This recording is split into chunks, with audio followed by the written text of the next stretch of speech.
Bits and dope addicts are here. Pete in Kaysville, Kaysville. says he could think of 2 reasons for that song in Kaysville. 2. Okay, good. What are they? Well, Come on, Pete. It's Pete in Deliver. Kaysville. It's Pete Rose died, and that's in the Sandlot. It's a baseball movie. It's a bit of a stretch. Oh, that is a No, stretch. that's not a bit of a stretch. That's a non-existent connection. Okay, then how about this? Okay. In 1975, this is a morsel of murder, too. by On the this way. day? Yeah. 39-year-old Al Jackson, drummer for Booker T and the MGs, was shot and killed by a burglar at his home. His wife was questioned about the killing because she had been arrested earlier in the summer for shooting her husband in the chest during a domestic dispute. Aha. He wasn't badly hurt, and the charges were dismissed when his wife claimed self-defense. The cops walked in. He says, "Bullets just bounce off me, man." Jackson had returned home to what police described as a botched robbery attempt. According to Jackson's wife, the intruder made her answer the door and then threw her husband to the floor demanding money. Jackson was forced to lie face down and was shot in the back 5 times. The identity of the culprit remains a mystery. No, it's his wife. That's not a mystery. His wife, either she did it or had it done. That's what it sounds like to me. So Mr. Jackson, he's the guy playing drums on that song. Yeah. Of course, it's Booker T playing the Hammond B3 organ on that. And it's a Steve Cropper playing the guitar. And both of those guys are still alive. Yeah. In there, Steve Cropper's in his 80s. Booker T is just about 80. And mighty fine stuff. Steve Cropper just never ceases to amaze. Oh, yeah. He shows up, this big clunky looking white guy, and he shows up in all of these Stax Volt bands and It's all over. yeah, plays in all these blues bands and Otis Redding. yeah, people like Booker T say, "Man, you got to come and play guitar with me." Okay, I'll do it. He's just one of those guys he's a Well, and that Green Onions version I was playing for you earlier, I was Steve Cropper playing guitar right on it. because he was in the Blues Brothers band. Yeah. Yeah, Kerry was doing that off the air. He says earlier he was playing it for us off the air. It could be argued that Steve Cropper and what's the other guy's name? Matt Guitar Murphy, No, Duck Dunn, Duck Dunn. bass player. Yeah, could be argued that those 2 guys or those 3 guys are the Blues Brothers band. I mean, they're just they are the Blues Brothers. No. No, you got a horn section there that Well, is yeah, filled with legends. The entire band is filled with legends. yeah. It's just like and then Belushi and Aykroyd are like the front. We'll sing. Okay, we'll sing some songs, and they did well with that. That's Dan, that was Dan Aykroyd, right? That you were playing earlier with, who just kept going on and on and on and on.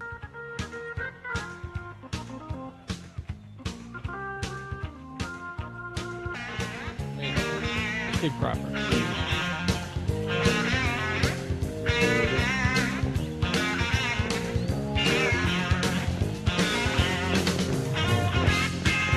That's nice. Better, just kind of better engineering and acoustics and sound and fuller.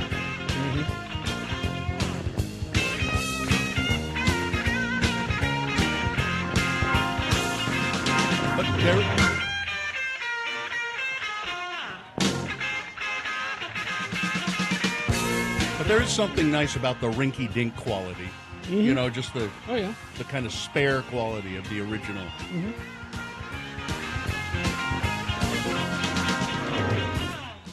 Booker T. Jones, born in Memphis, Tennessee. Let's see, what else? Well, they had a couple of other hits. Booker T, the MGs? Yeah. Let me see. They did.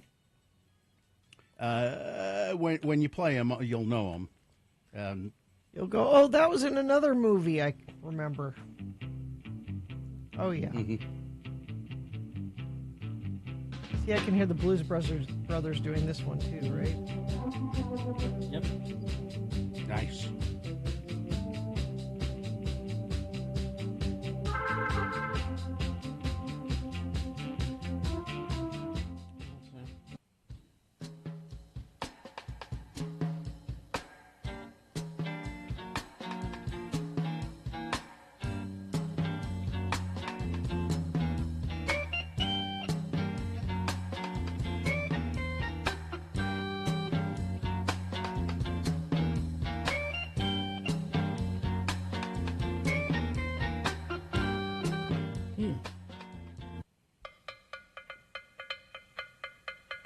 What are the names of these?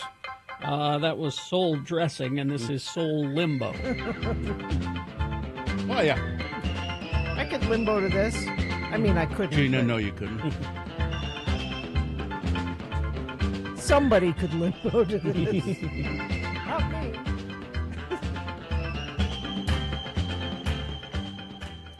That first one you played was Time is Tight, right? Yeah, Time is Tight. And this is Let's Go Get Stoned. Oh, all right. Really? Yeah. Man. I'm not sure why you immediately said, "Oh, all right." Well, it says somebody, not. This is an invitation to you specifically, Gina. Let's go get stoned.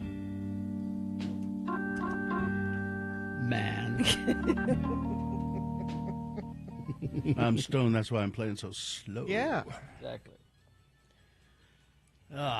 Booker T and the MGs. Had a Booker T hole. And why? Oh, yeah, because he got murdered. The Yeah. drummer guy. I mean, it's Julie Andrews' birthday. We could have opened with. We could have. Let's see. Is there anything we Lonely could Goat have? Herd? We could have No, opened with please, that. God, no. No? If there's anything that Yeah, no. Even though the sound of it is something quite atrocious. I admire Julie Andrews' talent, but I don't need to hear any of this. No? No, I just don't. I just don't need to. I She was grew born up in with it. 1935. Is she on anybody's Deadpool? Probably, but not mine. Not mine. In a most delightful way. Spoonful of sugar. I think I know these better than I know most rock songs. Gathering his nest has very little time to rest while gathering his bits of twine and twig. Oh, you know who else's birthday it is today? Whose? We could have opened with MacArthur Park. Richard Harris? Yes. Wow. Let's. 1930. Richard Harris was born on this day. Someone left the cake out in the rain. I don't think that I can take it, 'Cause it took so long to bake it, and I'll never have that recipe again. Oh no! What movie is this a big part of right now? This song is a big part MacArthur of some Park? movie. Yeah, it's in a movie right Oh, now. I don't- Somebody. Somebody left the cake out in the rain? How will you never have the recipe again? The internet will find you the... Oh. the cake is a metaphor, okay? Of course, MacArthur Park, written by Jimmy Webb, who wrote Wichita Lineman. Metaphor. Man. Man.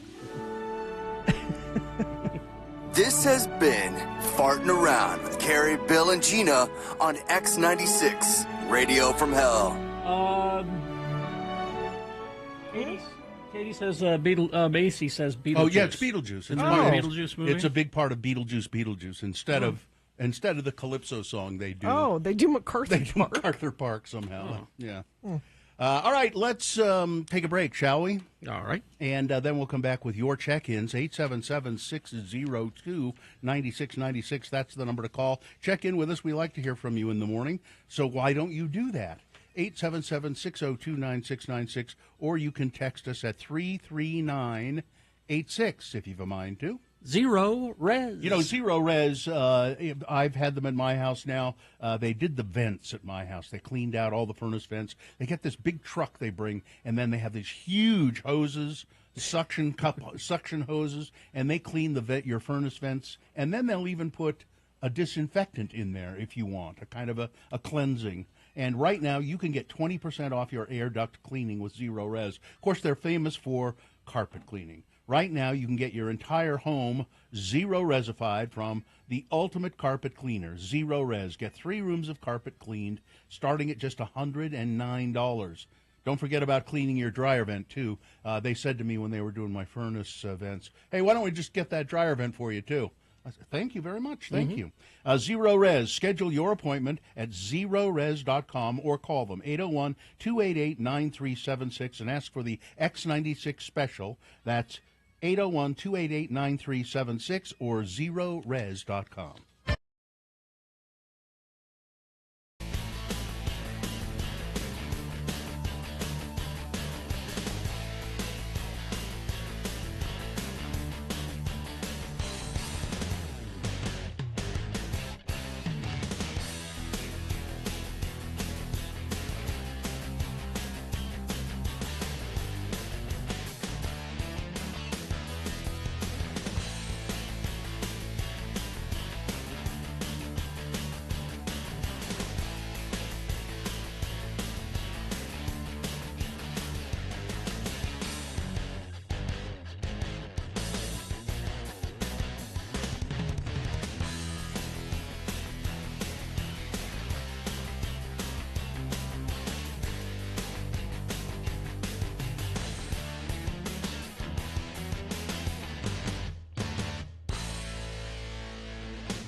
33986. All right, 621. Let's get this over with. I'm for that.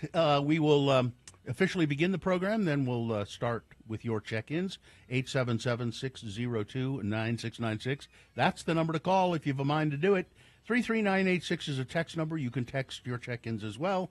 Do we have a sponsor to go here, Gina? Auto accidents, dog bites, slip and falls are all situations you should seek legal help for to get the compensation you deserve. Christian West of West Injury Law will remove the stress and burden of dealing with insurance companies and bill collectors so you can focus on healing. No win, no fee. Get West, forget the rest. WestInjuryLawyer.com. The moon is still just a little tiny crescent, 1.4% of full. It's a waning crescent. We'll have essentially a new moon tomorrow. Today, though, the moon will rise at 6:18 a.m. It's Tuesday. It's the first day of October in the year. Excuse me.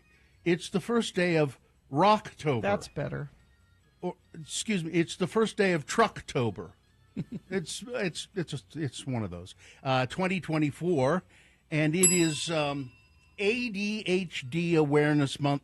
Wait a minute. I think it is. Wait, what day is it? Listen, I misplaced the whole. Is it Tuesday? Yes. Okay. It's ADHD Awareness Month, I think. National Raccoon Day. Oh, good. Not limited to just raccoons. It extends to all misunderstood animals classified as pests. I, for one, I think we should stop raccoons at the border. We need to tighten our policy. I'm tired of them. Camps? You want camps for raccoons? Listen, and start deporting them, as far as I'm concerned. National Fruit at Work Day. Take a piece of fruit to work, why don't you? Come on, don't make fruit stay home alone. Take it to work with you. Why a whole day? It's why not? I mean, just fruit is sometimes misunderstood. Got plenty of fruit around here already. It's a Homemade Cookie Day and National Poetry Day. And this is the Radio from Hell show, don't you know? Starring the Lords of Morning Radio, Kerry Jackson. I'm Bill Allred. That's Gina Barberi over there, the poetess of the Radio from Hell show. Katie for short is our fine producer. And we have Macy helping out. And we have the dog. Vax is, yep, there he is. His eyes are still open, but his eyes are just kind of they're closing a little bit, taking his nap. All right, let's go to check-in, shall we, at 877-602-9696. We shall begin with Milo. Milo in West Valley. What's up, pal? Not much. I just wanted to wish everybody an awesome day, man. I had an amazing day yesterday, so I'm like, man, I hope the rest of the day goes well for everybody. I'm glad you had a great day yesterday. What made your day amazing yesterday, Milo? I got tamales in the morning. Oh. I went to go see the wild robot. I went fishing, and I got 3 rainbow trouts. Wow. And I found a new fishing spot yesterday. Well, yeah, that is a great day. I've heard good things about that Wild Robot movie. Did you like it? I loved it. I was in there by myself. It was so peaceful. I had popcorn and everything. I'm like, yo, where's everybody at? We quit. Yeah. I've heard good things about everybody's at work. I've heard good things about tamales, Milo. Were they good as well? They were amazing. I had 4 tamales. Yes. Where did you get your tamales? Rancho Market, the one just downtown. Yeah, excellent. It was an awesome day, man. It was so exciting catching 3 rainbow trouts back to back. Where did you catch them, Milo? He's not going to tell you his spot, Bill. I don't need to know the exact spot. I just want to know what body of water. I caught him at Bountiful Pond yesterday. I've been trying to catch him for a while. It's like me and Moby Dick. I've been there like almost 2 years. I cannot catch him. Finally caught them yesterday, 3 back to back. I'm like, oh, finally. I was so excited. You know how to live, Milo. Yeah, sounds like it. All right, Milo, thanks for checking in with us. Man. Thanks for listening to the show. We'll see you later. All right. Nicole. Good morning, Nicole. Good morning. Well, what's up? How is everybody? Well, thank you. Well, I just really wanted to call because it's been a while, but I really, really wanted to wish my dad happy birthday today.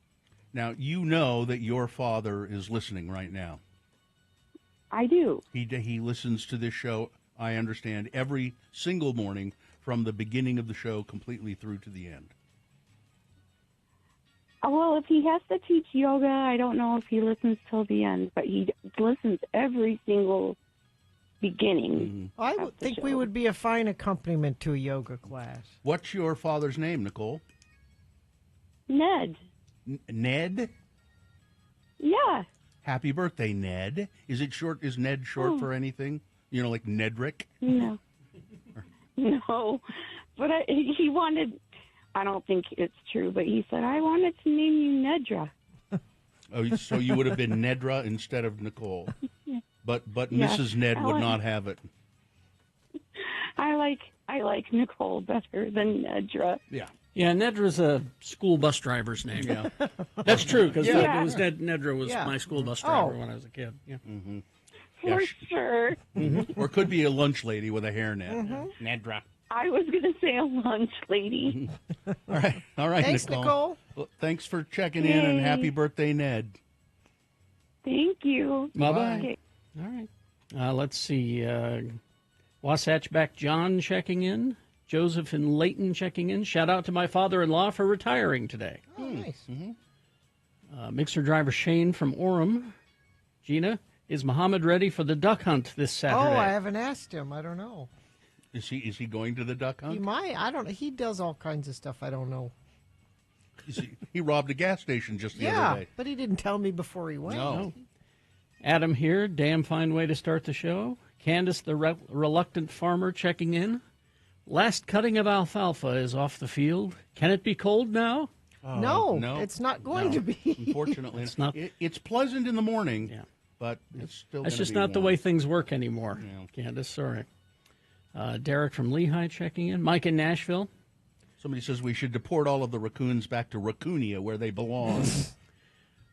Jordan from the southernmost of Salt Lakes checking in. I do love me a soggy biscuit, a.k.a. dumpling. Oh, Pittsburgh listener Mauricio Paez checking in. What a groovy and funky way to start the day. dude. Let's carry this energy throughout the show. Okay? All right. Zane of Dallas checking in. Is there an X poll today? Not today, Zane. No. It was a good guess. Maybe next. Maybe tomorrow. We do have a Utah word coming up. Meshach of Erta checking in. That was some smooth farting around. Right Wing Wade checking in. Sketchy Blake of Ogden heading to family court today to complete the adoption of my stepdaughter. Congratulations. Good luck. Let's see. Rye from Orem. Jello Saladani from Spanish Fork. Salem Steve checking in. Cardboard Chris checking in. Johnny B checking in for the first day of the best month of the year. Moving slow the last couple of days with some heavy-duty shoulder pain for no apparent reason. He says this is the best month of the year. Do people have favorite months? Do you have a favorite month? Favorite month? A month that you prefer among all Favorite others? month. I don't. No. Like them all. I think I like November a lot. I like different things about different months. How about that? All right. Traffic, Gina. I feel inadequate now after putting me up against Angel Martinez yesterday with all her catchphrases and stuff. Well, you could borrow some. It's Sugar City. I'm not sure what that means. It's a sweet drive. I don't. guess. No, things are moving well. I have no slowdowns or accidents to tell you about. Even Right Wing Wade says everything is just fine on I-15. Thank you, Wade. What are you seeing on the roads? You can let us know via text. Infinity members 33986 is where you do that. All right. So after some messages and a song, the song is on vinyl, by the way, we have a Big Boy News. And then Frank Christ presents the Dead Celebrity Game. We'll explain how to play What You'll Win, all coming up. Stand by. Salt Lake Film Society. Okay, so it's Tower of Terror. You should plan your weekends right now by going to slfstix.org. Yeah, it's a spooky season. It's spooky season, and it's kind of fun. They show these cult movie classics. Some of them are your favorites. Maybe some of them you've never seen, or at least you haven't seen them on the big screen, because it is a different experience going to the movie theater. You don't have the concession stand like they have at your house. Oh, believe There's me. no way you have the treats No. that they have. So let's see. This week we have Jennifer's Body on Friday. That's Megan Fox? Yes. I Yes, think. it is. Yeah. Megan Fox, don't let that scare you away. She's actually supposed to be really good at it. I hear that it's a really kind of a creepy movie. Yeah, and then Sleepaway Camp on Saturday. Also, get ready for Rocky Horror Picture Show Halloween weekend. Live MCs, prop kits, the whole event. Those tickets are on sale soon. Special swag, in-house trivia, and more. Every screening is an event. Go to slfstix.org.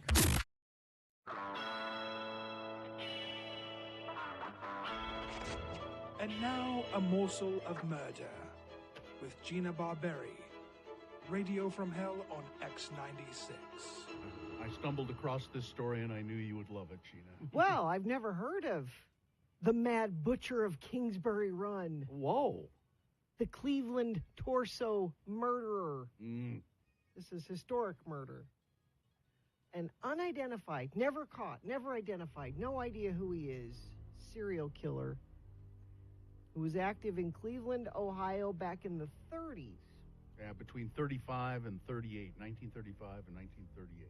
The killings are characterized by the dismemberment of 12 known victims and the disposal of their remains in the impoverished neighborhood of Kingsbury Run. Okay. Now this is the 30s, so they're trying to identify the remains of these people. In some instances, they would make a death mask. Oh, that's not creepy at all. Mhm. And then then show the death mask Yeah, like paint it up to look Oh. real, yeah. and then put a picture of that in the paper and say, does anybody know who this guy is? Because they didn't want to show a picture of the actual body. But the interesting thing is, as I'm reading through this, do you know what it reminds me of? That killer in Dexter, the refrigerator truck killer. Is that what they called him? Something like that, Yeah, yeah. I can't remember. Because these bodies were dismembered in a very surgical way. They said that they can tell because there's no hesitation marks. Like, I wonder how to cut this leg off. Maybe I'll try over here. Oh, wait, that doesn't. It's somebody that knows how to cut a leg off. And they can also tell that all the victims were probably alive when this happened. That's what I was going to say. So most of them, the cause of death, like we're alive and then not, is decapitation. Really? And that's not after the fact. I'm going to try to get rid of the evidence. the men were emasculated in most cases as well. Ew. Yeah. And they would find a torso, and then they'd find a head later on. Mm-hmm. I said, oh my God. But they said that the heads, should we have had a warning about this? There's always a warning with a morsel of murder. There's always a warning about this show. Implied. That the heads were, again, it was like a clean. Yeah. So you'd have to think that the person is at least unconscious when that happens. Now, I just sort of skimmed through the story. Was there any commonality among the victims? Did they They're have men, something women, different races, different ages. Were they all members of that hobo village? Many were, but not all of them. They also say that they're pretty sure 12 are by the same guy, but it could be as many as 20. And Bill, you were bringing up that Elliot Ness. Yeah, G-Man, Elliot Ness. He was, I think he had just taken care of Al Capone. You know, he was a gangster buster.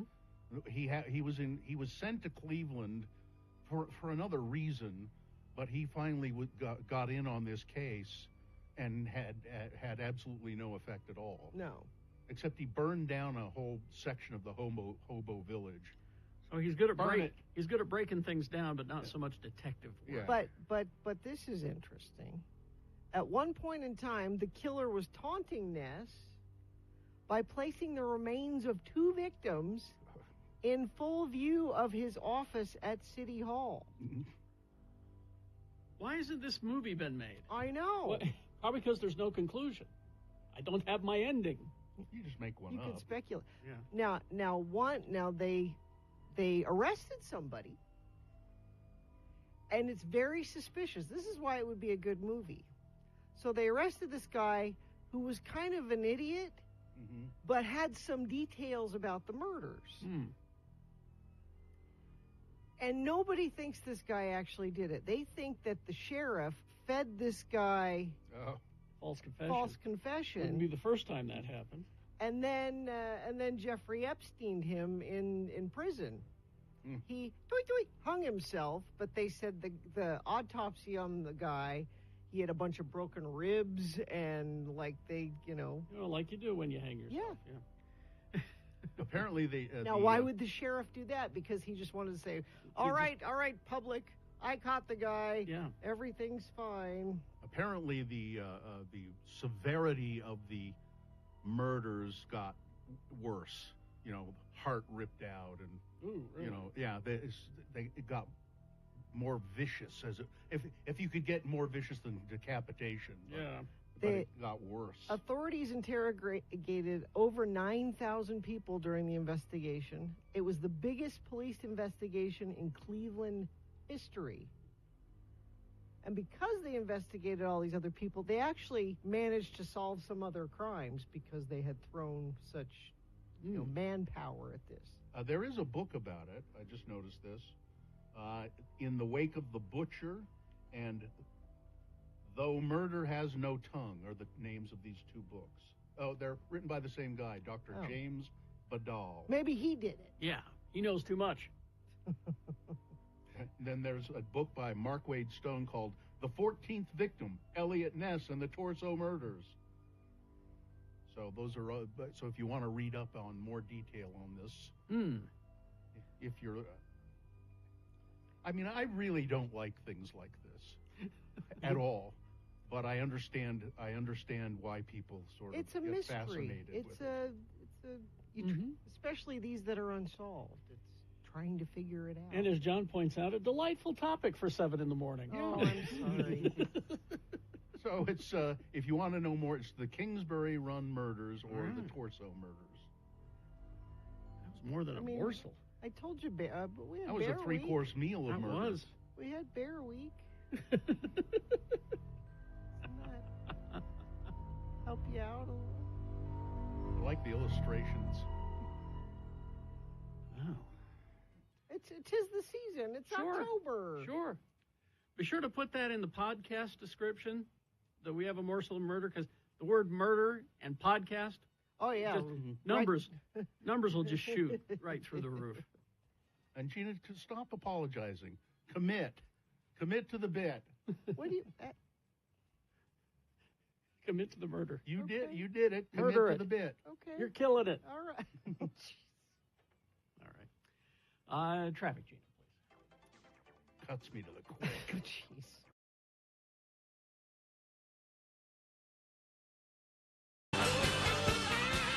.640 right now. It's time for Big Boy News and Opinioendo. And right after that, it's Frank Christ Presents They're Fine, They're Just Fine. It's our Dead Celebrity Game. I'm going to give you a list of 4 celebrity names. 3 of those celebrities are fine. One of them dead. Pick the dead one correctly, and you will win. Tickets to the Salt Lake Fall Home Show. Take us to the home show. All you got to do is tell us which celebrity is dead. Easy to do. 877-602-9696. Call, play, win. You'll win. You'll win. Do we ever have losers? Not on this game. Not many. No. So get those tickets to the home show. 877-602-9696. Right after this Big Boy News and Opinioendo, brought to you by Jekyll and Hyde is haunting and elegant and appropriately nightmarish. Experience this adult psychological thriller ballet now playing through November 2nd. Live with the Ballet West Orchestra. Tickets at balletwest.org. A Florida attorney says an explicit video involving Sean Diddy Combs and an A-list celebrity is being shopped around Hollywood. Uh-oh. Attorney Ariel Mitchell-Kidd appeared on News Nation's Banfield, so consider the platform there. Yeah. And said that she was recently asked to broker a deal to sell the video. There already have been Diddy tapes leaking around Hollywood. And, if you have a tape leaking Diddy, then you've really got a problem. being shopped around to individuals in Hollywood, but one particular person contacted me to shop a particular video that they were in possession of and to contact the person who was in the video to see if they were interested in buying it before it became public. Oh, that's what you do. It's blackmail is what it is. The attorney declined to disclose the identity of the person in the video, but said that they are even more famous than Sean Combs. Mr. Combs was in the tape, and this other person is, I would venture to say, more high profile than Mr. Combs, Mitchell Kidd explained. The attorney said she's seen screen grabs from the video, which was recorded at Didio's home in Atlanta. The other person in the video is very visible. It's no question if it's not that person in the video, and I can tell that the video is pornographic in nature, the attorney said, adding that the unnamed celebrity did not appear to know that they were being recorded. This person isn't looking into the camera, so to me it doesn't seem that the person knows they're being videotaped. She said it's like they're being, surreptitiously recorded. She declined to represent the person attempting to sell the video. The attorney also said she's preparing, or rather representing a woman who alleges that she was raped by Combs, and they will soon be filing a civil lawsuit there. Separate thing. Yeah. She was afraid for her life, said this attorney. So there's a lot of bad stuff coming out about more bad stuff. He's in jail right now, and apparently he's there are people who are saying he could be in very great physical danger. Yeah, because that he's a target. He's a target for money for them, But if you knock him off, it's cred. People have the tendency to want to knock another prisoner to knock somebody off like him because it makes you a big man in prison to be able to do that. Let's see. At least that's what my prison buddies tell me. Tim Ballard, the founder of Operation Underground Railroad, has filed a defamation lawsuit against Miss Utah 2004. He says Amy Morgan Davis lied when she accused him of sexual assault. Now both sides are releasing text messages to bolster their cases. Ms. Davis initially sued Mr. Ballard in 2023 using the pseudonym MK to hide her identity. She was one of 6 women who filed lawsuits against Ballard for sexual misconduct. The case is ongoing. Ms. Davis said she wanted to go undercover with Ballard as part of an operation to save children from human trafficking. According to her lawsuit, she said Tim Ballard invited her to pose as his girlfriend. But first, she needed to prove that they had a strong enough connection. Yeah. He stared at me and said, "You can't touch me, but need to show me what you can do to basically turn me on enough that he would want to have sex with me." Davis also stated, the kids, Carrie. This is for the kids. Davis also stated Ballard told her that they might have to fool traffickers by doing things like showering together or have an orgasm if needed for them to hear it or fake it. You guys just don't understand how this works. If we're in a hot tub together, now see, this makes perfect sense to me right here. This explains it, Gina. This is Ballard speaking. If, according to her, if we were in a hot tub together, he would have to touch me under the water so they would believe we were into each other, which meant under my swimsuit. I would have to turn him on enough that he would want to have sex with me when we got back to the hotel. Because how else could you possibly help save the children? How could you save children if you can't do that?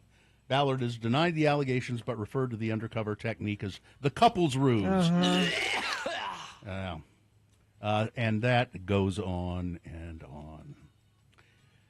Let's see. A man was found dead after base jumping near Willard Peak. Ooh. The man was an experienced base jumper, his friend said. Approximately 2 p.m. Friday, an individual reported that his friend had failed to provide an expected update after base jumping in a wingsuit. Didn't call me. He said, "I'll call you when I've done it." Oh, jeez. The Weber County Sheriff's Office was contacted. Helicopters were requested to assist with the search. Box Elder County Sheriff said that the friend provided them with crucial information regarding potential jump locations and flight routes, and a coordinated effort to find the man began about 2 hours after the initial report. They found the man 1 mile northwest of Willard Peak in very rugged terrain. The man was identified as Jonathan Bazilia of Alabama. He had crashed and died, apparently, in his attempt. Dirty soda shops want to be the next Starbucks. Well, they kind of are on every corner. Well, they want to spread throughout the nation. That's what they're talking about. In 2023, let's see. Oh, no, this is kind of written weird.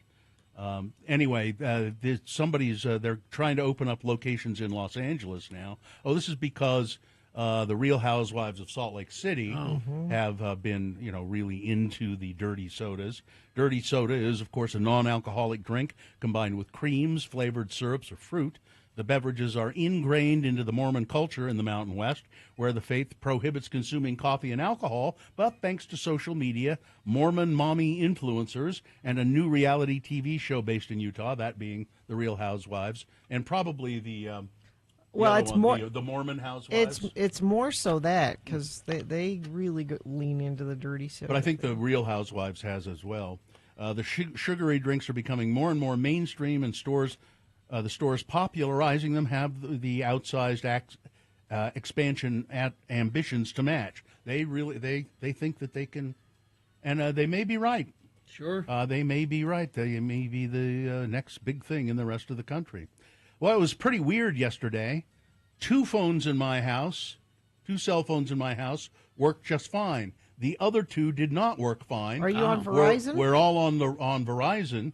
My phone worked just fine. My wife's did not. My son's phone didn't work well, but my other kid's phone worked great. So if you may have, I was one of the lucky ones, but thousands of Verizon customers across the country didn't have any service yesterday for a few hours.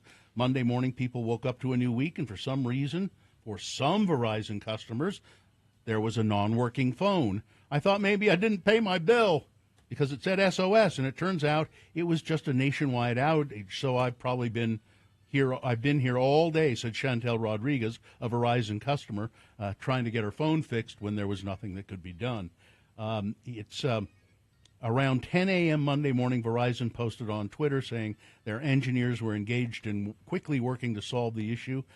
They have not said what really maybe they don't know why there was an outage, and it was just very strange that, like 2 phones in my house would work, 2 would not.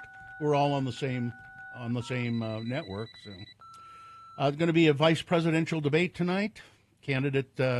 Ohio candidate Senator J.D. Vance and Minnesota Governor Tim Walz will face off tonight on CBS, I believe it is. This will be the only time they will meet on the stage and simultaneously present their policy positions to the broader American public. Now, CBS has said, we will not fact check this. We will just let them go, let them fact check themselves. In other words, what you're going to see tonight is an S show. It'll just be it'll be chaos from the opening moment till the end. He's lying about this. He's lying about that. Unless Nora O'Donnell puts on her big boy pants and says, "Wait a minute. Stop. We can't have this." I don't think Nora will put up with crap. I think she'll keep it under control. I don't know if she'll fact check anything, but I think she's not shy about. Well, she's by the way, she doesn't. I mean, this is like her last thing. She says she's leaving. She's left CBS, so I don't know. Jamie McGregor, a businessman in Springfield, Ohio, speaking about favorably about his Haitian immigrants that he employs, has come to this: death threats, a lockdown at his company, posters around town branding him a traitor for hiring immigrants. Mr. McGregor, by the way, is a Trump supporter, has voted for Trump twice. Yeah. He now he feels he has to defend himself and his family. He's had to violate his own vow to never own a gun.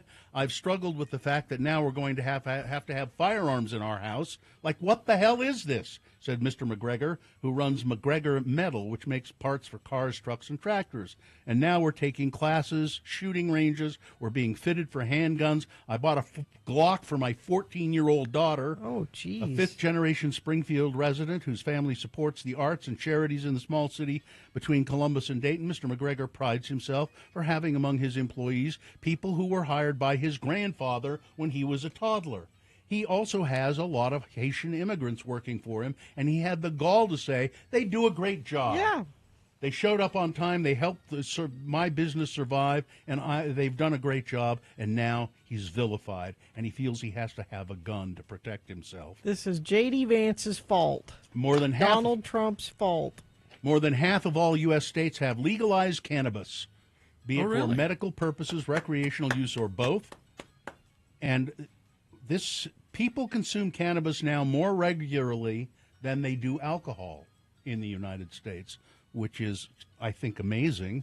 It's an amazing statistic. And there's a story here about a woman who was fined after officers said she tried to smuggle 700 pounds of illegal bologna from Mexico into America. Mexican bologna. People love it, apparently. Yeah, it's a thing, apparently. 700 pounds, and they caught her with bologna in her suitcases. All right, that's it. Sports weather traffic. We had 2 sports tragedies yesterday. Hall of Famer Dikembe Mutombo, one of the greatest defensive basketball players ever, died after a battle with brain cancer. He was 58 years old. And apparently beloved. Yes. Not so beloved or beloved in different ways in different groups. Major League Baseball legend Pete Rose. Charlie Hustle. Died at the age of 83. He passed away at his home in Las Vegas. They're saying his death is unclear. Well, he was 83. And 83. Who knows? So both of those sports tragedies. Still not in the Hall of Fame. Nope. Would not let him in the Hall of Fame. Watched a documentary about him.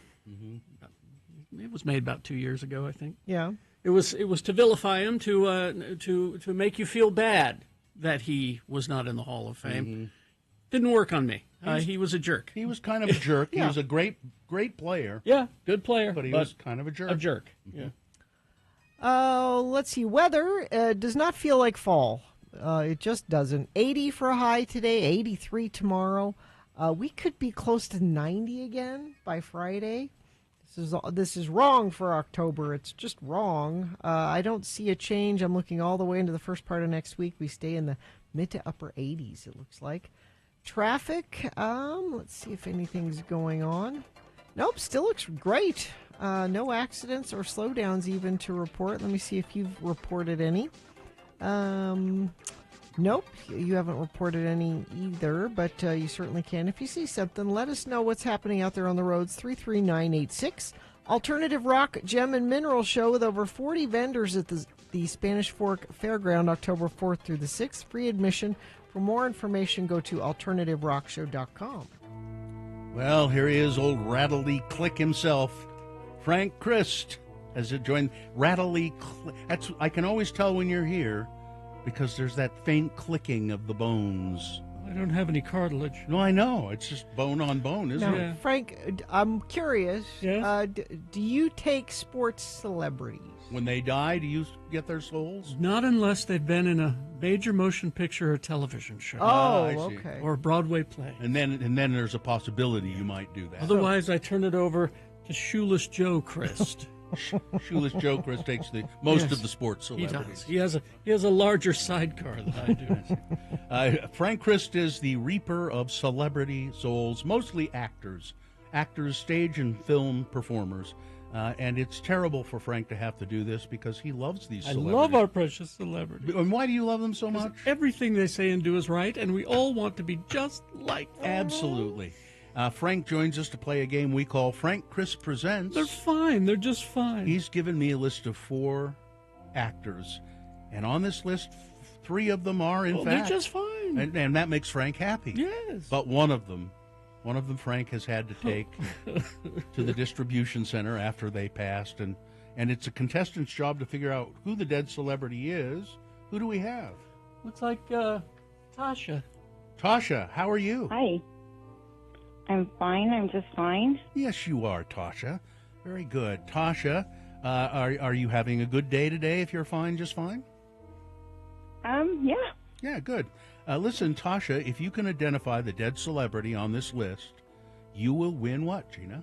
X96 welcomes the Salt Lake Fall Home Show to the Mountain America Expo Center running October 11th through the 13th. All right, Tasha, are you ready to go? Ready. All right. Because it's National Poetry Day, these are actors who've been in movies about poets. And one of them is dead. So you identify the dead celebrity, you'll get those tickets. Here we go. Number 1, David Strathairn. Often portrayed historical figures like Edward R. Murrow, J. Robert Oppenheimer, William Seward, and John Dos Passos. He also appeared in multiple box office successes like A League of Their Own, Sneakers, The Firm, The River Wild, and L.A. Confidential. He was in a film about the obscenity trial of Allen Ginsberg's poem Howl. Number 1, David Strathairn. Number 2, Zoe Wanamaker, 9-time Olivier Award nominee. That's like an Academy Award. She won for Once in a Lifetime and Elektra. She was twice nominated for Best Actress for Prime Suspect and Love Hurts. She appeared in the ITV dramas Agatha Christie's Poirot, Mr. Selfridge, and Girlfriends. She was in Wild with Stephen Fry as Oscar Wilde. Number 2, Zoe Wanamaker. Number 3, Josh Charles, best known for the roles of Dan Rydell on Sports Night, Will Gardner on The Good Wife. Other film roles include Don't Tell Mom the Babysitter's Dead, Muppets from Space, SWAT, Crossing the Bridge, and brief interviews with hideous men. He was one of the students in Dead Poets Society. Number 3, Josh Charles. And finally, Julian Sands. He became well known for many movies, A Room with a View. He also appeared in The Killing Fields, Gothica, Siesta, Warlock, Arachnophobia, Naked Lunch, Boxing Helena, Leaving Las Vegas, Ocean's 13, and The Girl with the Dragon Tattoo. He was in Benediction. That film follows the life of Siegfried Sassoon, a British poet and decorated World War I combat veteran who was sent to a psychiatric facility for his anti-war poetry. Boner candidate number 4, Julian Sands. Which one of those actors is dead, Tasha? Is it the first one? Is it? No, it's not. No, David Strathairn. He's no. fine. Yes, he's doing okay. He's 75. Listen, I like the sound of your voice, Tasha. We're going to give you another chance. Listen carefully. If you get it on the second try, you'll win the home show tickets. Listen. Okay. Okay. So you want to make her Josh Charles or Julian Sands? Can you say? No, just kidding. Julian Sands? Yes, it is. It is Julian Sands. He died in 2023 at the age of 65. Hiking. He went for a hike. He was an avid hiker, but he never came back. He died hiking in the mountains outside of Los Angeles, and it was weeks before they discovered his body. Congratulations, Tasha. You're going to go to the home show. Oh, thanks. Sure, you're welcome. Hang on the line, and somebody will tell you how to get your tickets. Well, I've got to go check on Jimmy Carter. Yeah. He's 100 today. He's 100. He just needs to make it long enough to vote. Don't That's scare him, okay? Oh, I'm not. I'm just going to gently peer over his shoulder. Yeah, don't frighten him. To see who he's voting for. I think I know who he's voting for. You think? Randy Quaid, 74. I'm not even going near that. No. Oh, God, he's crazy. Goodbye, everybody. Goodbye. Goodbye, Frank. Got a great commute so far this morning. No accidents to tell you about, and you don't have any to tell me about, so I'm going to assume there aren't any accidents out there. Now, if I'm wrong, text me and let me know. Just say, no, you're wrong. You mean it's a smooth slide into Sugartown? Yes. 33986. X96 welcomes the Wasatch Reptile Expo, October 12th and 13th at the Utah State Fair Park. Tickets and more information at x96.com. You can text the word SCALES, SCALES, SCALES, to 33986 now to enter to win tickets. All right, KXRK Provo. Right after these messages, it's a new Utah word of the day. Stand by for that. Also, boner of the day coming up. Hoops Vision Correction. We're going to go look at the fall colors, I think, this weekend.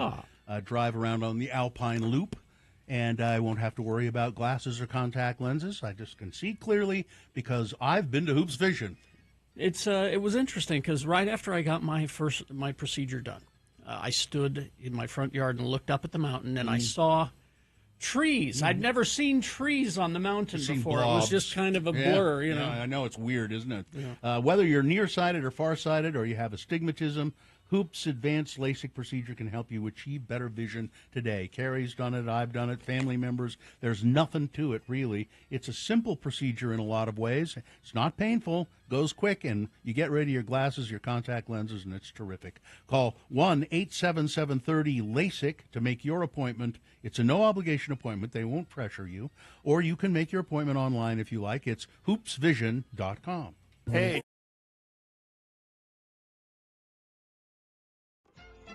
It's time to play the game that features a winner every time. It's time to play Beat Gina. I'm Johnny Ola. Get ready for a spaced-out comedy delight from Disney Studios. Tonight, for the first time on network television, it's an out-of-this-world cat who causes down-to-earth chaos. The cat who fell to earth and into a perfect mess. Oh. Jake's got the military on his tail, industrial spies on his back, and a budding romance on his hands. Wow. It's The Cat from Outer Space, starring Ken Berry, Oh, I love Ken Sandy Berry. Duncan, McLean Stevenson, and Harry Morgan. The Great Cat cast. from Outer Space, tonight at 8 p.m. on CBS. And now, here's your down-to-earth host, Harry Jackson. Ken Berry can be so sincere and funny at the same time. Indeed. All right. The randomizer has picked your contestant. Gina, you'll be playing against Riley today. Hi, Riley. Hello, Riley. Riley. Hello. All right, Riley, we're going to Hello? talk. Yellow. Riley, are you there? I am here. Are Is you this guys? your first time on the phone? Is this your mother It is. Your Okay. mother teaching you how to use the phone? All right. We're going to toss a She is, coin yeah. to see who goes first. It will give you an advantage in the game. Heads or tails, please. I would always pick tails. All right. Coin toss app says heads. Oh, you shouldn't always pick it, Riley. You're one step further away from winning these tickets to see Sting September 23rd at USANA Amphitheater. All right, Riley. This means that Gina will go first. It is her question to answer correctly. If she gets it right, she gets the point. If not, I'll allow you to answer it correctly and steal her point away. It's multiple choice Batman trivia because, well, Adam West, if he were still alive, it would be his birthday today. We all know that Adam West's Batmobile was the best one. So that's not even going to be on the questions because that's just a given. Okay. First question. Gina, Batman trivia. What is the name of the Penguins nightclub? Okay. Is it 1, Club Penguin, 2, Up to Snow Good, 3, the Iceberg Lounge, or 4, Fine Feathered Finks? Is it the Iceberg Lounge? Correct. Wow. That's a point for Gina. And now, Riley, your turn. Riley. Yes. The second Robin, this is comic book stuff, all right? The second Robin, Okay. his name was Jason Todd. Who killed Jason Todd? Who killed Jason Todd? Is it 1, Crazy Quilt? Is it 2, Carrie Jackson? Is it 3, Bane? Or 4, the Joker? I would like to say Carrie Jackson, but it was the Joker. It was the Joker. Oh, you knew that. I helped. You did. I did Oh, help okay. because there was an 800 number you could call to vote. Oh, I remember you Should talking we about kill him? Should we not? Oh. And I You're it was a part nine. of It was a 900 number. I spent a lot of money Oh, Carrie. calling to vote. All right, Gina, Yes.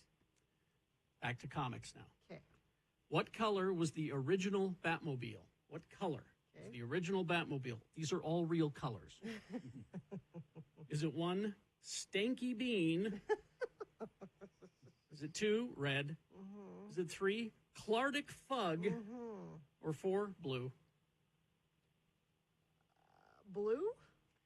You'd like to think that, wouldn't you? Riley, Oh, here's a good Riley. chance for you. I'll go with red. Very good. Tough. There we go. Riley, you have 2 points. Oh, man. Gina has 1. Oh, and man. Riley, you control the question. You could win with this question. All right, Be very careful. Let's go. Let's pick a good one here. All right. When the Scarecrow used his fear gas on the Joker, what was the Joker's greatest fear? Because, you know, when you get fear gas, that's what makes you scared is your Okay. greatest fear. So what was the Joker's greatest fear? Is it 1, of missing out? Is it 2, nothing? Is it 3, spending his life in Arkham Asylum? Yeah. Or 4, being mistaken for Pagliacci? I'm going to go with nothing. Nothing is And Riley, you win the game. Wow. Nicely done. very well done. Nicely done. Thank you. And the prize again, Gina? Tickets to see Sting this Saturday at USANA Amphitheater. Knows his comic books. Hang on the line, Riley. Somebody will tell you what to do next. Listen, Hang on. I better leave. I've got a bad case of fear gas. Oh. I'm afraid.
96. Like Johnny and Santa Quinn did.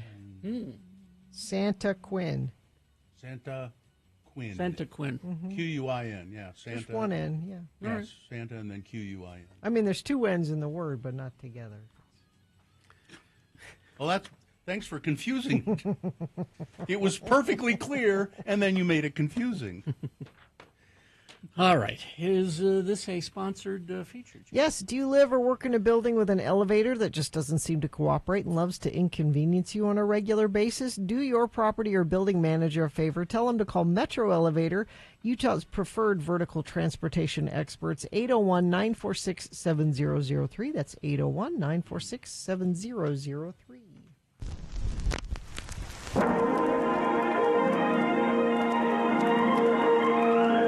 It's often said that people of Utah speak a language all their own. It's a language that's often confusing and even incomprehensible to newcomers here in the Beehive State. So, Radio from Hell presents a handy guide to help everyone understand how the natives speak.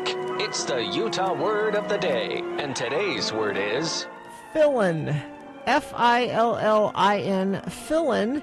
And now to use the word in a bit of dialogue, here are the mayor of Mona, Utah, Don Criddle, and his son Denver. Mayor Criddle's been going over the family accounts in preparation to pay bills when he discovers some unusual expenditures.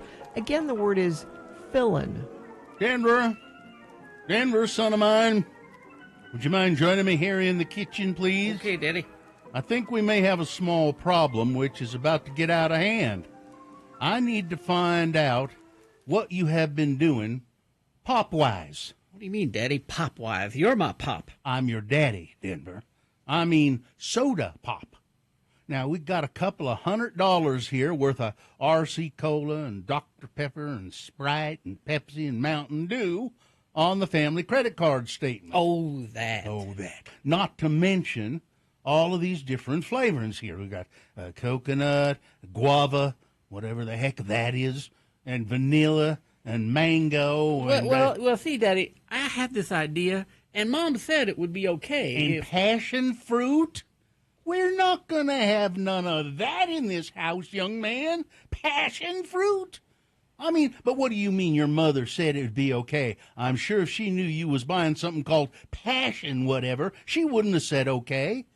But what is this idea you had that she said would be okay, Denver? I'm coming up with some special drink recipes, Daddy. I'm making my own unique, one-of-a-kind, dirty sodas. I'm going to open up a business and sell them to everyone in Mona. Son, I don't believe there is a single person in Mona City, Utah, who would want to buy a soda that's dirty.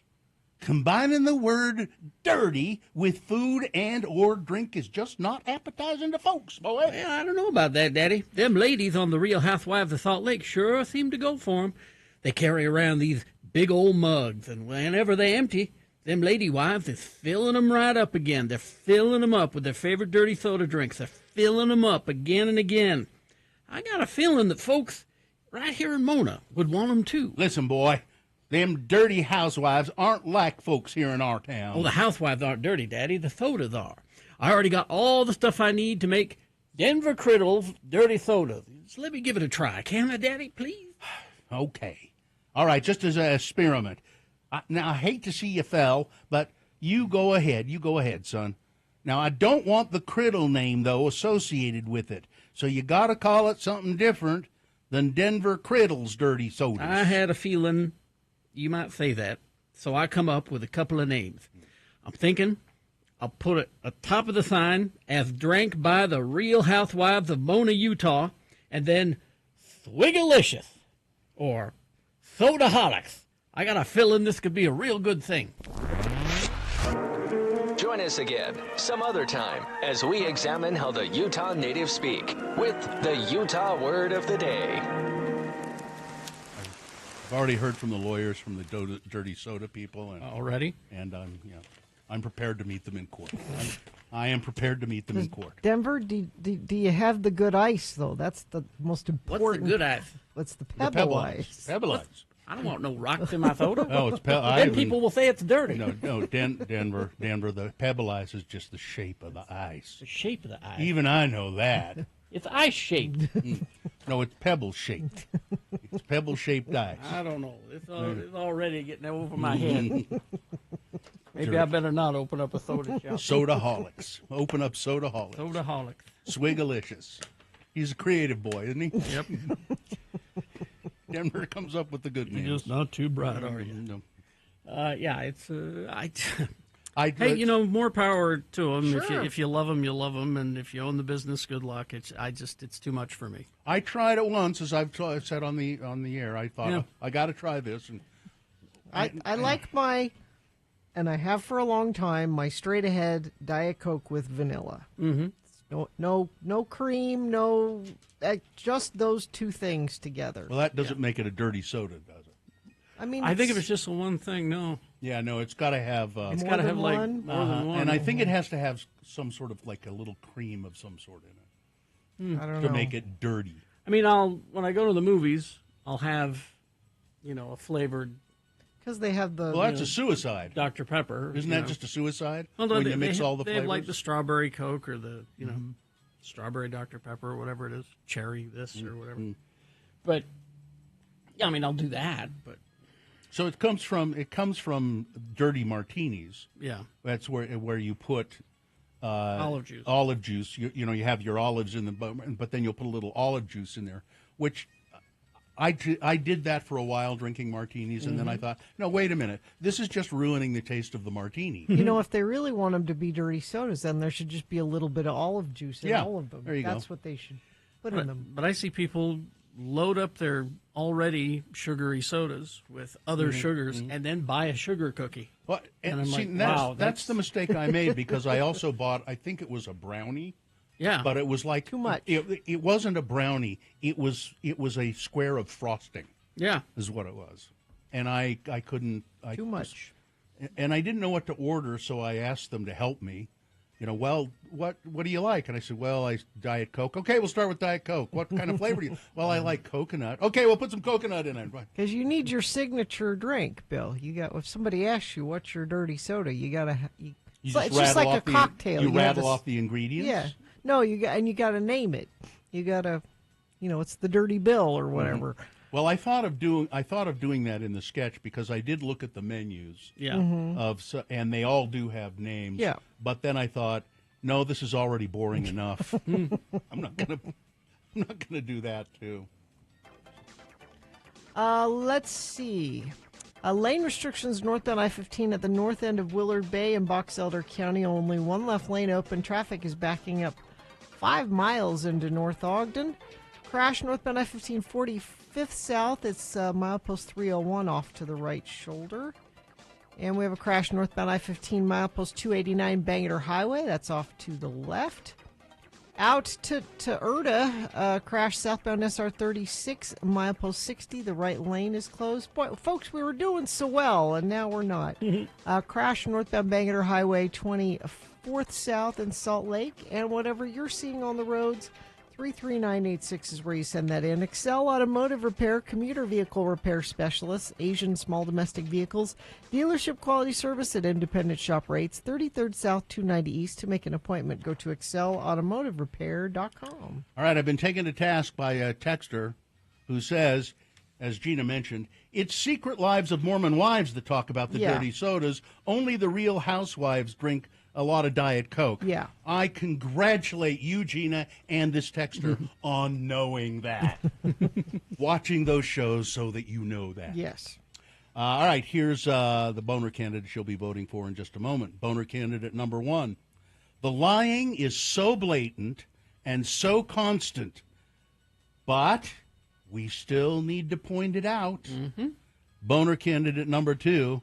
The continued chaos that is Representative Nancy Mace. Oh, boy. And boner candidate number 3, why in the world would you think this is my family? Win $1,000 every weekday with the X96 Inflation Reduction Act. We'll pay you for doing nothing except listening to X96 all day long. 1 ounce keywords at approximately 7:15, 10:15, 1:15, and 5:15 that will qualify you to win your share of $50,000. I'm going to give you a keyword here.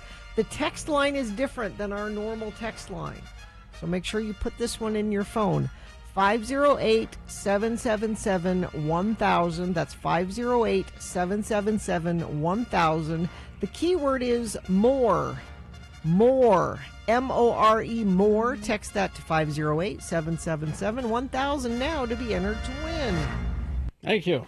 All right, we will take a break, play a song, get to the boners coming up. Underdog Fantasy. Underdog Fantasy really can spice up your NFL viewing. It just gives you a little more excitement in the game. Underdog Fantasy is played by over 1 million fans across 33 states, and so why not you? I've been trying it out, and I've never been a great person for statistics in football, but they make it really easy for you. They lay out all the stats. You can look up your favorite players, and then you just pick higher or lower on what they're going to do from week to week. Making picks on Underdog is straightforward, and signing up is even easier. Just head over to Underdog's simple-to-use mobile app or UnderdogFantasy.com. You sign up with the promo code MyName, all red, and Underdog will give you a free pick, and you can also get up to $1,000 in bonus cash when you deposit. That's Underdog Fantasy, promo code all red. Claim your new customer special and a free pick and your deposit offer. Must be 18 years of age or older. Present in a state where Underdog Fantasy operates. Terms apply. Concerned with your play, call 1-800-GAMBLER or visit ncpgambling.org. Hey, this is Alan.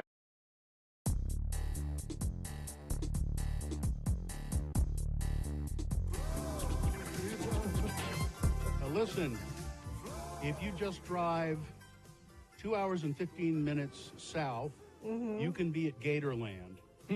Oh, we should do that today. We can do that today. Do you have to walk at Gatorland, Bill? Oh, yeah. Well, you know, I think they probably have accommodations for the disabled. Could I get a little buggy? One of those little Yeah, buggies? maybe. Red wagon. I'll put you in a red wagon. Check and see, but it's quite a spectacle. It's sort of awful, but it's Don't they feed whole chickens to the gators? They Isn't do. That what they do? I would pay to see that. They suspend right at the end of. They do it a couple of times a day or something. They have these raw whole chickens suspended over the water, and the gators. Except the time I was there, the gators were so lazy and full. They eat a lot of chicken. Very hot and humid. But they can leap out of the water and grab the chickens. If they have enough energy. That sounds way more fun than watching the new Julia Louis-Dreyfus movie. You like that movie. So okay, much more so fun. so Festus broke his leg and can't do much. Ow. And so we thought, okay, we'll go to a movie. Okay. So the first movie we went and saw the new Fast and Furious movie, which is terrible. I mean, the best part of it was Jason Momoa as a bad guy. He was hilarious. And I'm not just saying this because, I like Jason Momoa. He didn't take his shirt off one time. See? He was fully clothed the entire 2.5 hours. Why bother, Gina? Yeah. Just why bother? So we did that, and then the next day we went to see the new John Wick movie. That made up for it. Which was really cool. Okay. And day 3, we're like, okay, what are we going to do today? Gatorland. I wish. But, so I said, okay, we went to see 2 kind of action movies. How about we go see... She said, let's go see one that I wanted. Now, Sean Means, I know, before I left, and I guess he probably reviewed it already, but he said, I'm going to talk about this Julia Louis-Dreyfus movie, and it's the best movie I've seen all year. He gave it 4 stars, I think. Yeah. I don't trust his opinion. Well, now... So try to talk your 25-year-old son into going to a movie called You Hurt My Feelings. It was about just that. It was about, what if you were honest about our opinions and our relationship? Festus, Why would I want it? How about this? How about convince you by saying, I traveled 2,500 miles on a plane, taking time out to get here to help you out. Yeah. And I agreed to do it. I did. Okay. And we went, and you laughed a lot. There are many funny things in it. Don't keep track of my laughing. I was taking notes. A laugh tally? Yeah. She's on a morning radio show. Of course, there's a laugh tally. She has a clicker. She has a clicker with her. Yes. Every time she gets a laugh, she clicks that little clicker. See how many laughs she got today. Clickety clicker. You surprisingly liked it better than you thought you would, didn't you? They had there was some funny jokes in it. It wasn't that bad. It's just there was not a lot of car chases or gun fights. Festus Gatorland is wheelchair accessible. There is Americans with Disabilities Act. You can rent a wheelchair at Gatorland. Let's rent a wheelchair at Gatorland. And Does it have a picture of a gator on it? And there's a restaurant on site and a bar. There you go. I like all of this. Speaking of bar, you know what they have everywhere here, including the movie theaters? Booze. A bar. Yep. And I had a beer at the movies. Yep. well, They don't babysit you here in Florida. you man. combine that with the easy access to guns. What can go wrong? You know. I've not been witness to a shooting so far since Yet. we've been here. They have an albino alligator. And, I they have tortoises, too. I saw somebody text in. They said if Muhammad, my son Muhammad, not the prophet, can make up that he was attacked by a bear, Festus could make up that he was attacked by a shark. Tell him the shark part of your story. Oh, it was the little island that we drove the boat up to was Shark Tooth Island. And one of the kids that I was with found a little shark tooth, and they put it on a necklace for me. Oh, nice. So he's thinking about getting a tattoo over the scar when it heals, like just a big old shark. Festus, could I point out that if you're in the Navy, please be careful how you speak about being on the water. You don't say, we drove the boat out to the... You don't We drive. embarked. What did we do? You sailed. We sailed the boat. You didn't. Well, we drove the boat out to the island. I think I just do the medicine. I don't do the boat. I think he's speaking. Do the I medicine. think he's speaking like a Florida man. I think That could be. a Florida man probably doesn't sail. I think he drives his boat. We don't say things correctly. He's They're in the rubbing off Navy. on me. He's in the Navy. I just don't want the brass to hear you. Did you hear him? He said drove the boat. I'm under an alias. They don't know who this is. he's not. What's your rank? HM3. HM3 Festus. Yeah. You're not HM3 Festus. I'm looking at all these pictures of Gatorland, you guys, and I'm remembering it now. There are boardwalks everywhere to go see what you need to see. So you could push him in a wheelchair. It would be kind of hilarious if we wheeled around Gatorland. I don't know, the word walk is kind of triggering for me, Bill. Are the alligators smart enough, you think, to know that the people in the wheelchair won't move as fast as the others? You know, They're an easier go get them. target. Those Like when gators, cheetahs go for the children. they won't do that because those gators eat so much all the time That they're fat and they lazy. barely do anything. They just, They're Florida gators. yeah, exactly. Exactly. They don't have to try. Why would they expend the energy? It's just given to them.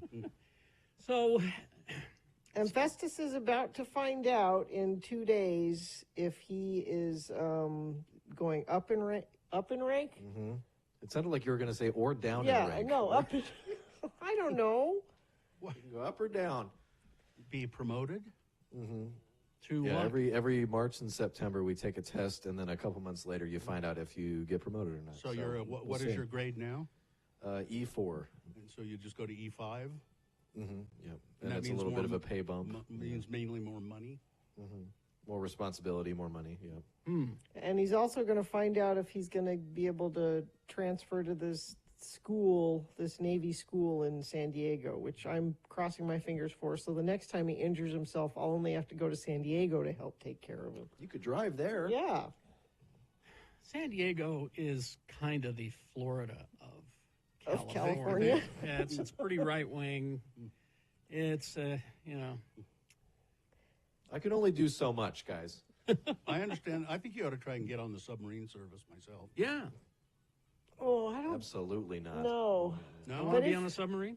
You have to share beds. no, you don't. Yes, you do. You don't share a bed down that you're in your own bunk. There may be bunks all around you, but you don't share one. It's called hot racking because there's people on duty 24 hours. So you sleep while someone else is working, and then they go and they sleep in the same bed Oh, while you're gross. working. Oh yeah, that is you- true. Yeah. Hot It's called racking. hot racking. Hot racking does not sound like See, something you said should hot be racking, and No. I got that sounded kind of sexy. I but think then you know, No one even wants to hot rack. even when it's been described to me, I still think it's No. kind of sexy. no, Ooh, he was right here. always warm. because your always cooties warm. your cooties slough off while you're sleeping. My rack is still warm. I wouldn't be good with not being able to like have fresh air and open a window. That There's no fresh air on a submarine. And if you open the window, you're screwed. No, they They got tell you screen. specifically not to do that. Gina, they got screen doors. You can open those. screen doors those modern stuff. Those modern subs, they have screen doors on them. You know, Yeah, no. on the Lido deck. and you just open it up. There you go. Sure, it's nice. All right. Jacksonville. Yeah, That's I'm coming home tomorrow. Oh, you are? Yeah, I'll be on the so I won't be on the show tomorrow because I'm coming home, but then I'll be live in studio Thursday. Well, you better get to Gatorland today then. Yep, we're going. I'm making you go. I'm going to have her start taking vitamin C now so she's not sick when she gets there. Make sure you take in the Gator Jumperoo. That's where they jump out of the water That's for what the it's called? chickens. The Gator Okay. Jumperoo? The Gator Jumperoo. All right.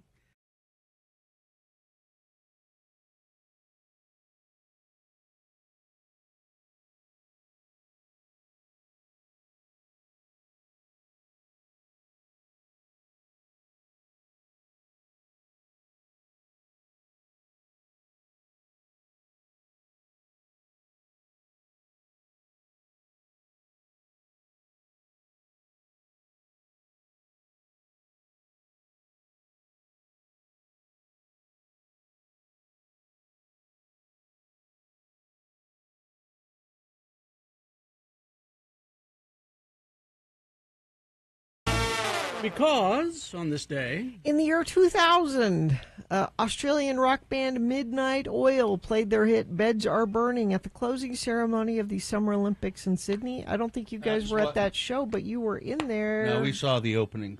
You were in Sydney for the Olympics. for the opening. I was back here, not at the Olympics. No, no, they sent the talent to the Olympics. Oh. Time for Boner of the Day. 3 news stories. These are examples of bad, stupid, funny human behavior. You will decide with your vote. Of these 3 candidates, which one is the worst? Which one deserves to be Boner of the Day for today, October 1, 2024. We'll give you 2 candidates now, a third after the news. Once you've heard all 3, you'll vote. One of you lucky random Boner voters will receive. Can't buy it. Got to win it. A Radio from Hell Boner t-shirt. Boner candidate number 1. The lying is so blatant and so constant that I have the tendency to almost want to skip it and just move on to other things. But no, we still need to point it out. See, they want you to skip it. I know. The ex-president, Donald Trump, said Brian Kemp, the state governor, was trying to reach President Biden about the hurricane. But Biden was sleeping, and he couldn't get through to him. Sleepy Joe. Donald Trump spoke in front of the furniture store gutted by Hurricane Helene in Valdosta, Georgia on Monday, falsely claiming that Georgia's governor had not been able to reach Joe Biden. Upon landing in Valdosta, Trump claimed to reporters the president had been sleeping and that Brian Kemp, the governor, had been calling the president and has not been able to reach him. He repeated that false claim while speaking in front of the store. Governor Kemp refuted that allegation earlier in the day. He said, I was playing phone tag with Vice President Harris, but he also said, the president called me. That's Sleepy Joe, you know. This is Brian Kemp. Is he a Democrat or Republican? I don't know. He's a Republican. Yeah. Is he? President Biden called me yesterday afternoon and said, hey, what do you need? He offered that if there's other things we need, call him directly. Call me directly, he said, and I appreciate that. During the White House press briefing on Monday, the Homeland Security Advisor, Elizabeth Sherwood Randall, said Biden had offered Kemp anything Georgia needed in terms of the storm response. So, if the governor would like to speak to the president again, of course the president will take the call, said Sherwood Randall.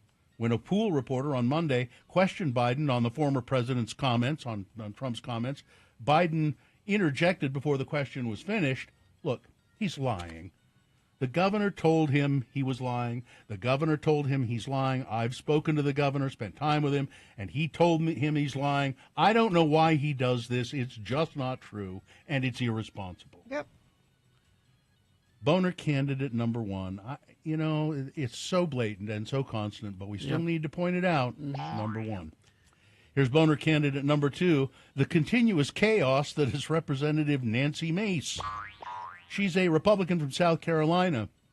She issued the wrong statement on Hurricane Helene on Monday, instead sending out an email on childhood genital mutilation.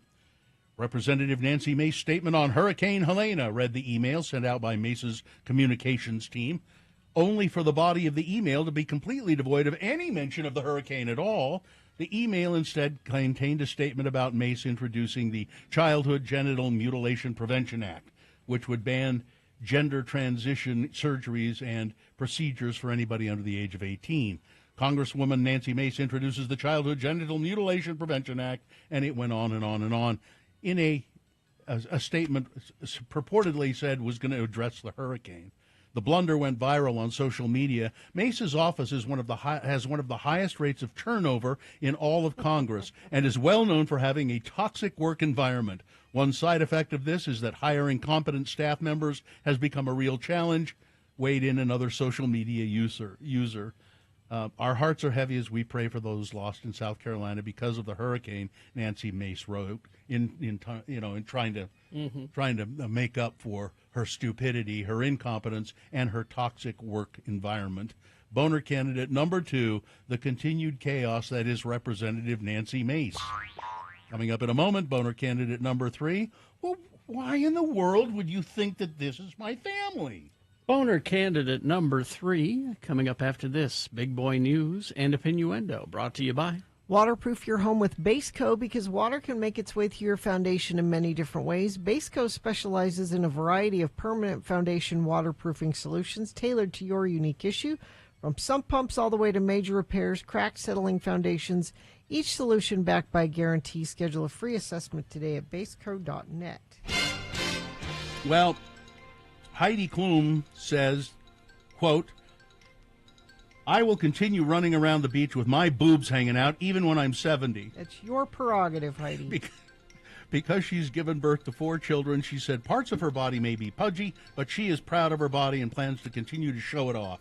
On the Call Her Daddy podcast, the 51-year-old model spoke about getting older and revealed how she feels about it no matter what her age.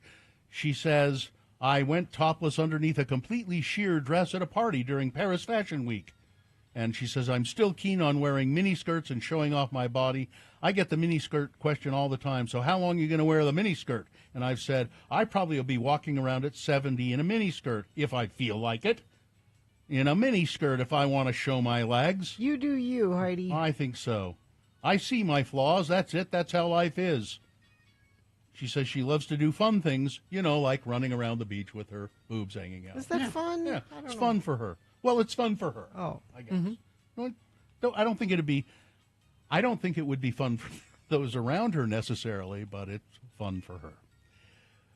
Tooele police have arrested a wanted fugitive hiding 3 katana-style swords concealed in his pants. Whoa! Along with drugs. Chad Ginter, arrested with charges of possession of drug paraphernalia, obstruction of justice, possession of a dangerous weapon by a restricted individual, and he is currently being held without bail in the jail. On Wednesday, Tooele police spotted Mr. Ginter, on the sidewalk, who at the time had several warrants for his arrest.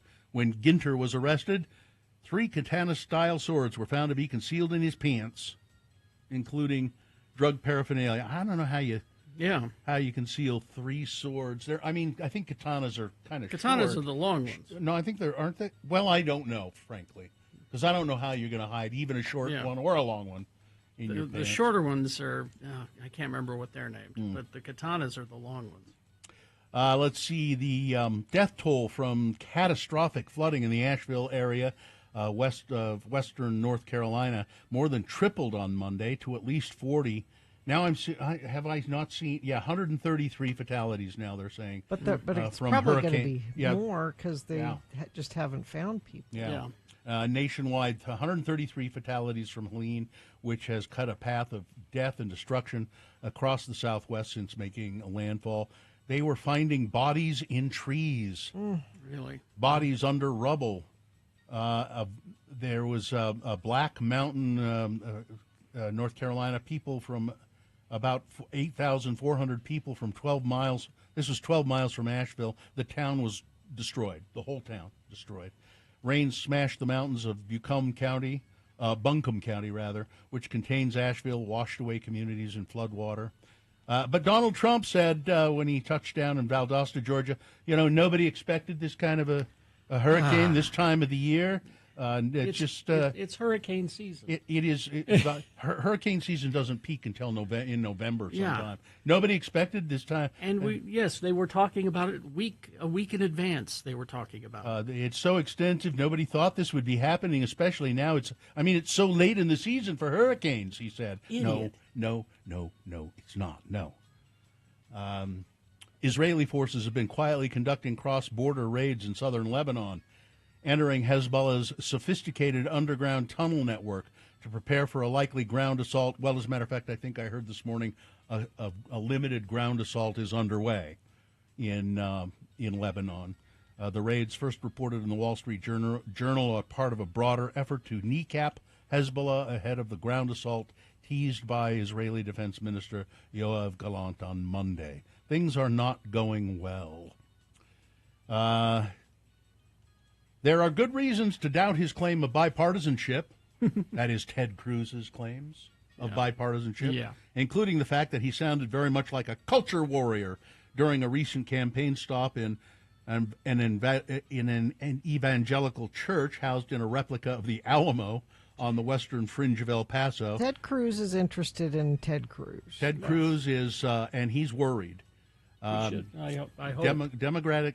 Demographic shifts that pose a threat to Cruz in his race against Representative Colin Allred, a Dallas member of Congress who played linebacker at Baylor University and in the NFL. Allred is posing a formidable challenge to Ted Cruz, who squeaked out a 3-point victory in 2018 against Beto O'Rourke, and alleged bipartisanship notwithstanding, is a deeply polarizing figure even in Texas. You either love him or you hate him. Yep.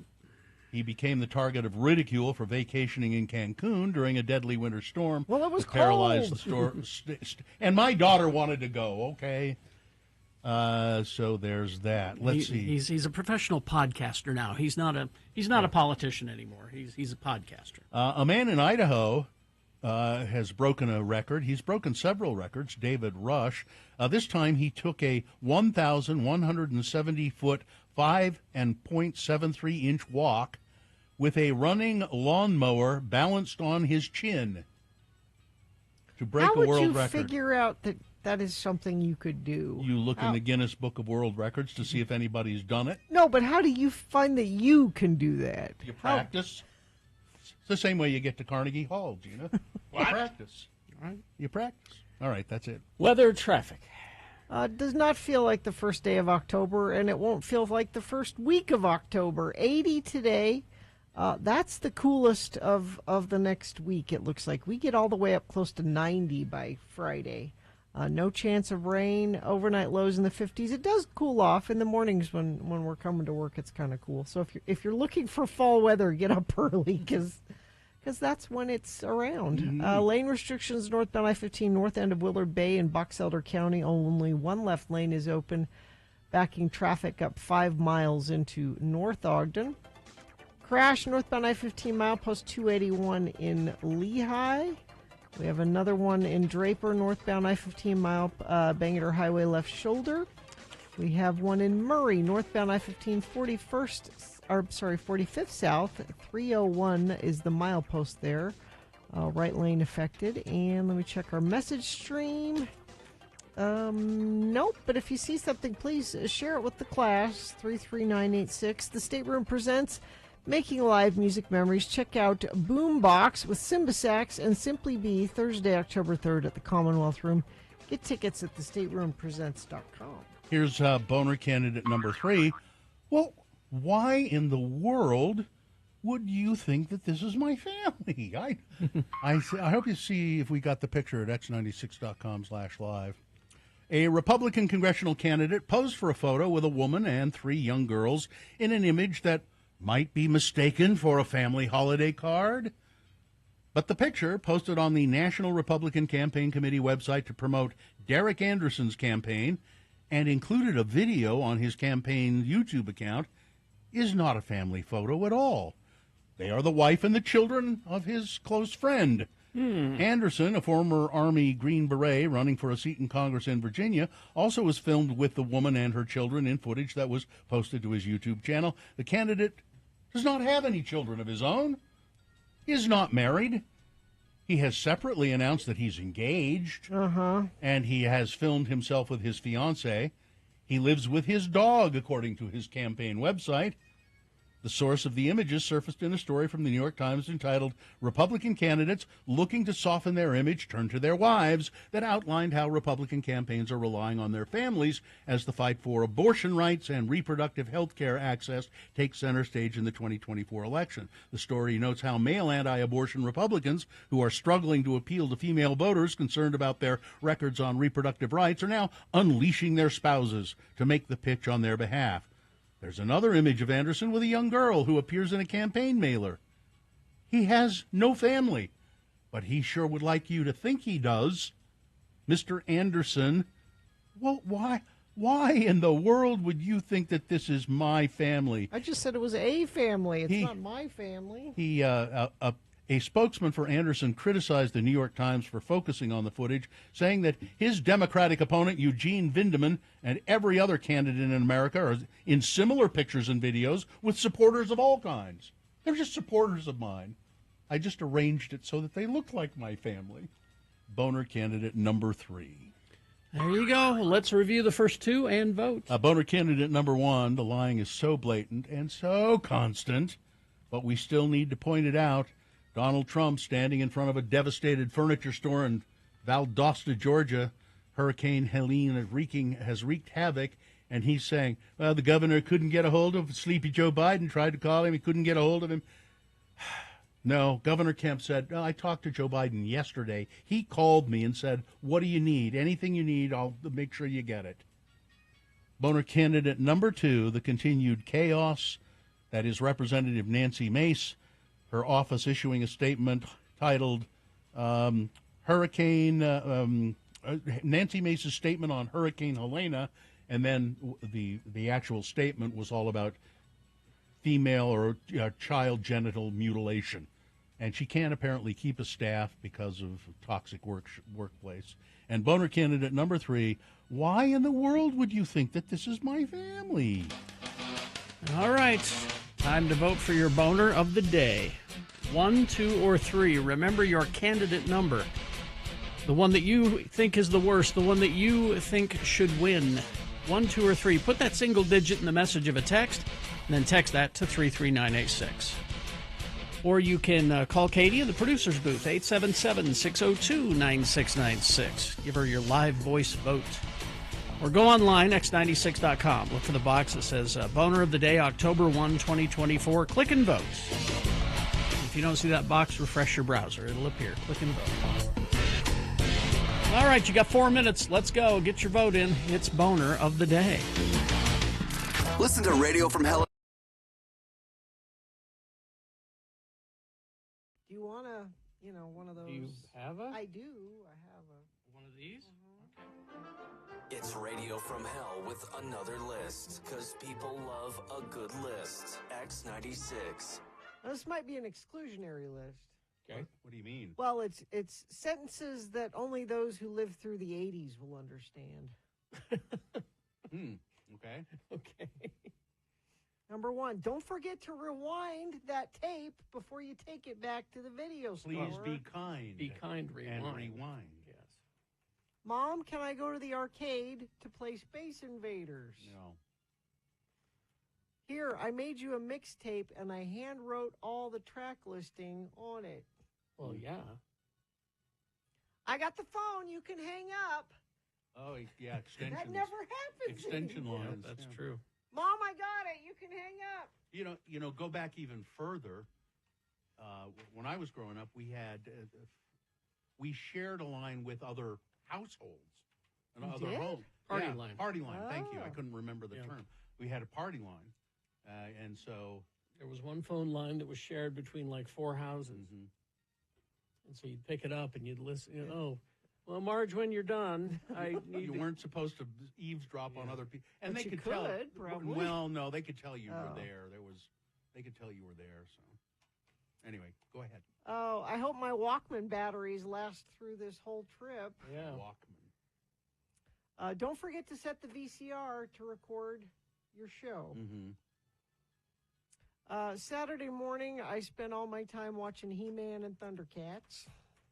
Well, that's not inaccurate because they weren't on Saturday morning. They were on in the afternoons, Monday through Friday. They were never a Saturday morning staple. They were not network. They were syndicated. Thank you. Well, I could have been on in the morning somewhere, I guess. I have to blow on my Nintendo cartridge to make it work. Katie's saying yes. Was it got dust in it or something? Yeah. Is that what? If you don't blow them off, the connections aren't clean. My fashion statement includes leg warmers and shoulder pads. Yes. Yep. Waiting for MTV to premiere my favorite music video is a big deal. Mm-hmm. I remember when Michael Jackson's Thriller came out. Like, it was a week-long build-up. It was all anybody could talk Yeah. about, and you had to rush home. Now, don't we feel foolish now? I can't decide which movie to rent at the video store, Breakfast Club, or Ferris Bueller's Day Off. Or just going to the video store with no clear idea in mind what you wanted, and then just kind of trying to browse through things. I didn't care for doing that at all. My first computer game was played on a floppy disk and had pixelated graphics. Recording songs off the radio. Yeah. You want your favorite song, and you record it off the radio. People used to record our station all the time, KJQ, and then X96 to a certain extent, and send the tapes to missionaries in the field. Yes. And finally, there's the sound of dial-up internet, or not being able to use your phone because you were using your phone line. You probably have that sound effect somewhere handy, don't you, Gary? Yes, here I got it. I kind of always liked that sound. I still enjoy that. Maybe we should use it for something. Yep. Mm-hmm. Hey, look, my AOL disc just came in the mail. Again. And kids, you couldn't use the phone and the computer at the same time. Nope. Because that's the line you were using. All right. There you go. That's just a little. Thank you. That's just a little. All right. A little something.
All right, 7:50. Let's award Boner of the Day. And the Boner of the Day is brought to you in part by an Asian cabbage and chicken, or I think it was turkey, actually, salad.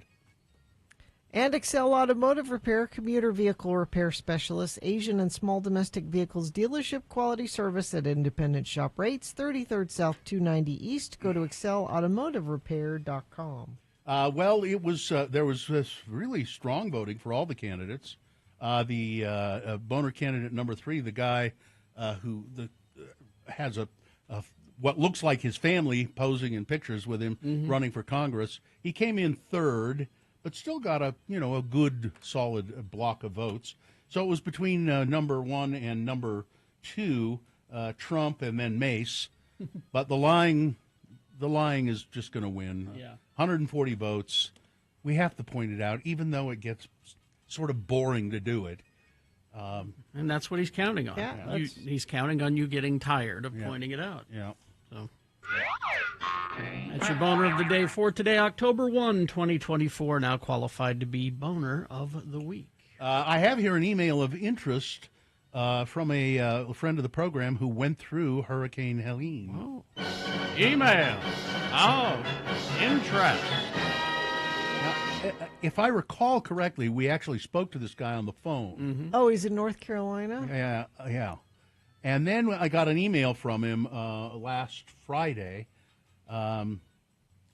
Says, hey, David, doing the work trip in North Carolina here. I'm trying to send this as an email, but who knows if it'll get through. Power's been going on and off all night, but it finally decided to stay off. The internet is down, raining like crazy. There are big gusts. Think like when we get the major windstorms in Utah, it's supposed to have an increase in strength in about an hour or so and die down by 11. In Utah, the news has shown damage. I haven't seen any major damage locally. That was on Friday. We read that on the air Friday. And then I got this email on Monday, along with some pictures. Hello, Lords of Radio. I am finally home in West Valley.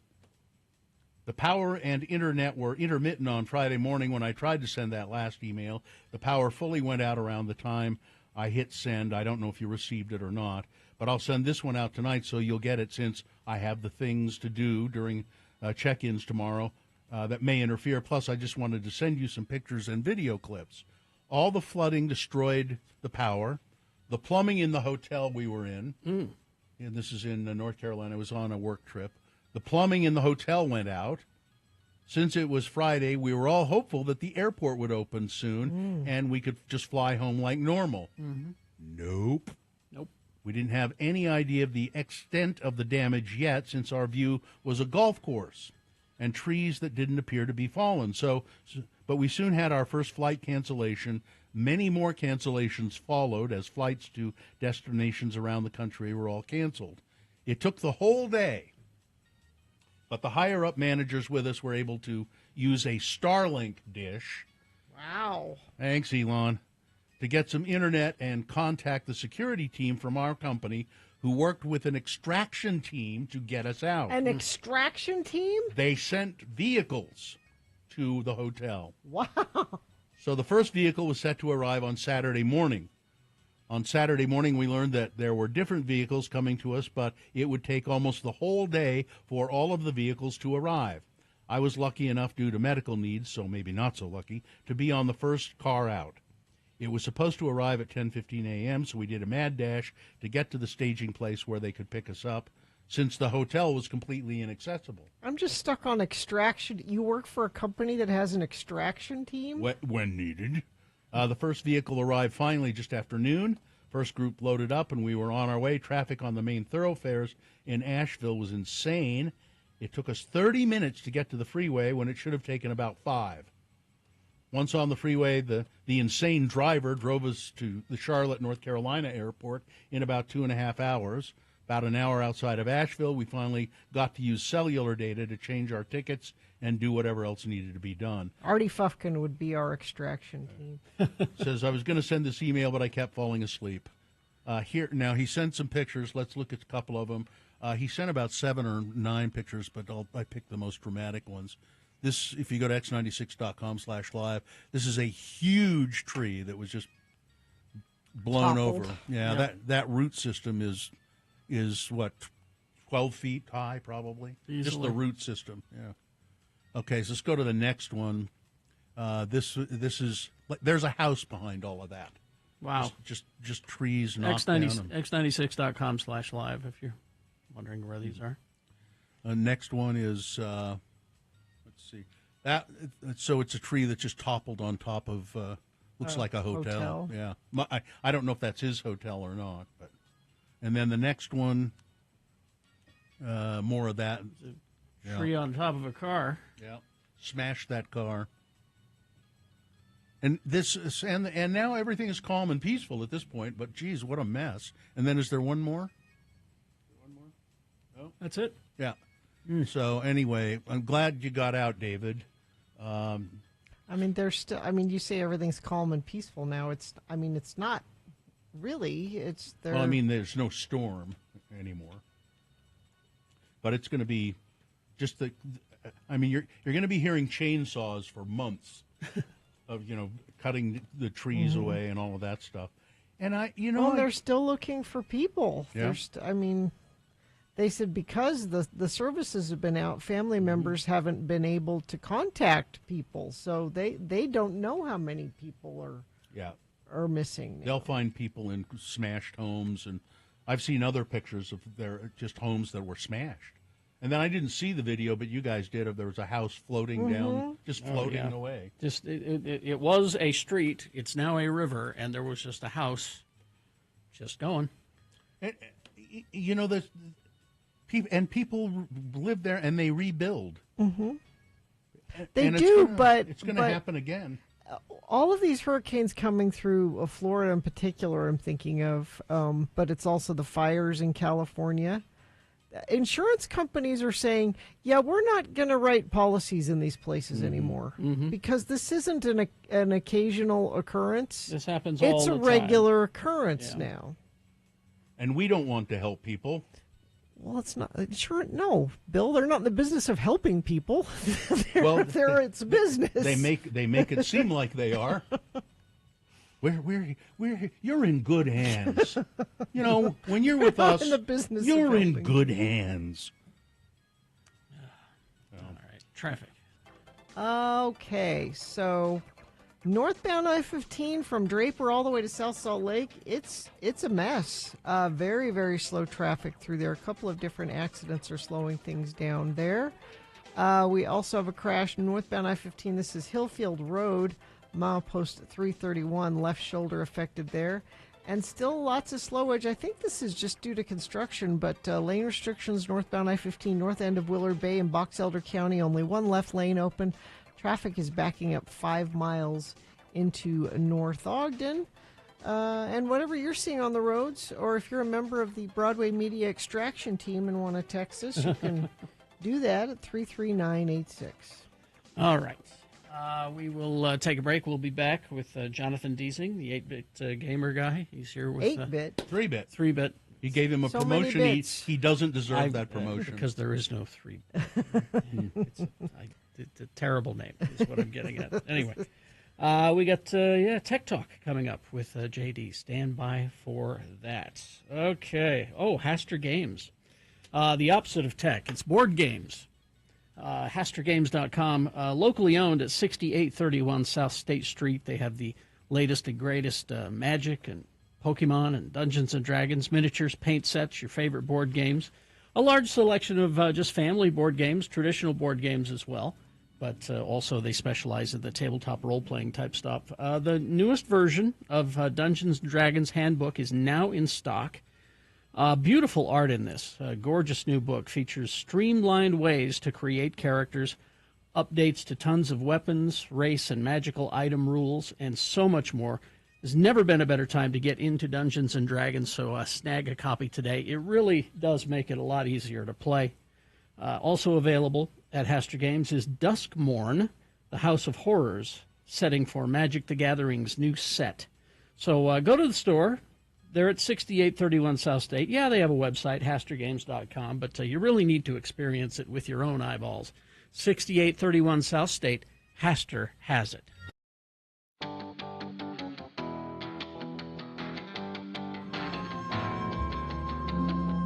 There was a boy, a very strange enchanted boy. That boy is Kyle Brown. Our son Kyle, who's been with this program since he was, in fact, a very young guy, 15 years old or so. Kyle is, he contributed to the show for many years, and then we kind of broke up for a while. We learned that Kyle was ill. He has ALS, which is a fatal condition, and Lou Gehrig's disease is what it is. And Kyle has been writing us letters on a weekly basis because he can't really talk anymore. You can't understand what he says. His speech is so affected by the ALS. And this is the latest letter from Kyle Brown. I give them all titles. This one is The Goats, Happiness, and the Cure. A while back, my wife had bought 2 tickets to 2 new wave bands, Duran Duran and The Cure. One played this past Saturday night, the other on Sunday. She bought them in hopes that I could go. I did go to Duran Duran Saturday because she really wanted me to. And they were the last band on our bucket list that we had never seen. She got us box seats through a dirty politician that gifted them to us. By the way, the box seats, they're not really that good. People paying for them are getting hosed. It was largely difficult and humiliating, But my wife was very happy, so it was worth it. And I think it was humiliating to him and difficult because of his ALS. We got new neighbors to the west of us a couple of weeks ago. The 2 lots on the west side of our home are huge underground water tanks owned by the city. I guess they didn't want to mow the weeds down this year, so they have put out 4 goats, much to the delight of my wife and daughter. They see it as getting pet goats, and they aren't totally responsible for them. The cats are pissed, though, because I guess they're paying more attention to the goats than the cats at this point. I didn't see the tall grass being eaten down by those goats very much, but that's probably because they're being fed pizza crusts and apple cores and a variety of delicious leftovers from our house. The goats often just sit and wait by our fence, banging their huge horns against the chain link. The goats, that is, not my wife and daughter. It's June, so I should be starting practices with our high school mountain bike team. I used to absolutely love this time of year. For several years, I lived in a small home at the base of Farmington Canyon. At 6 a.m., 3 days a week, we would meet just up the road from my home for training rides. We watched the sunrise over Davis County from a couple of thousand feet above the city. Afterwards, I'd ride home, now about 8:30, sweaty and dusty. I'd hose off my bike and clean it in the morning sun. I'd been through hell in my life. I'd had money, then I'd been broke. I had a big house, and then I'd been homeless. All this was to make me realize what happiness is. And I realized I was happy, and I knew how good these moments were, and so I really soaked them in. Now it's June of 2023, and I can't reach the top of my head to scratch it. I'm writing this on Sunday night while my wife and daughter are at the Cure concert. One of their favorite songs by the Cure is new. It's called And Nothing Is Forever. They listen to it and they cry, as is proper with any Cure song. I'll end with a verse from it. This is the verse from the song. Promise you'll be with me in the end. Say we'll be together and you won't forget. For however far away, you will remember me in time. And I know my world has grown old. But it really doesn't matter if you say we'll be together. If you promise you'll be with me in the end. Promise you'll be with me in the end. Gosh damn, that Robert Smith can write. Cheers, everyone. Have a fantastic week. Look over there.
33986. Like Joe in Ogden, who is a werewolf, and he said he can confirm. The Two Moons is very confusing, especially in Ogden.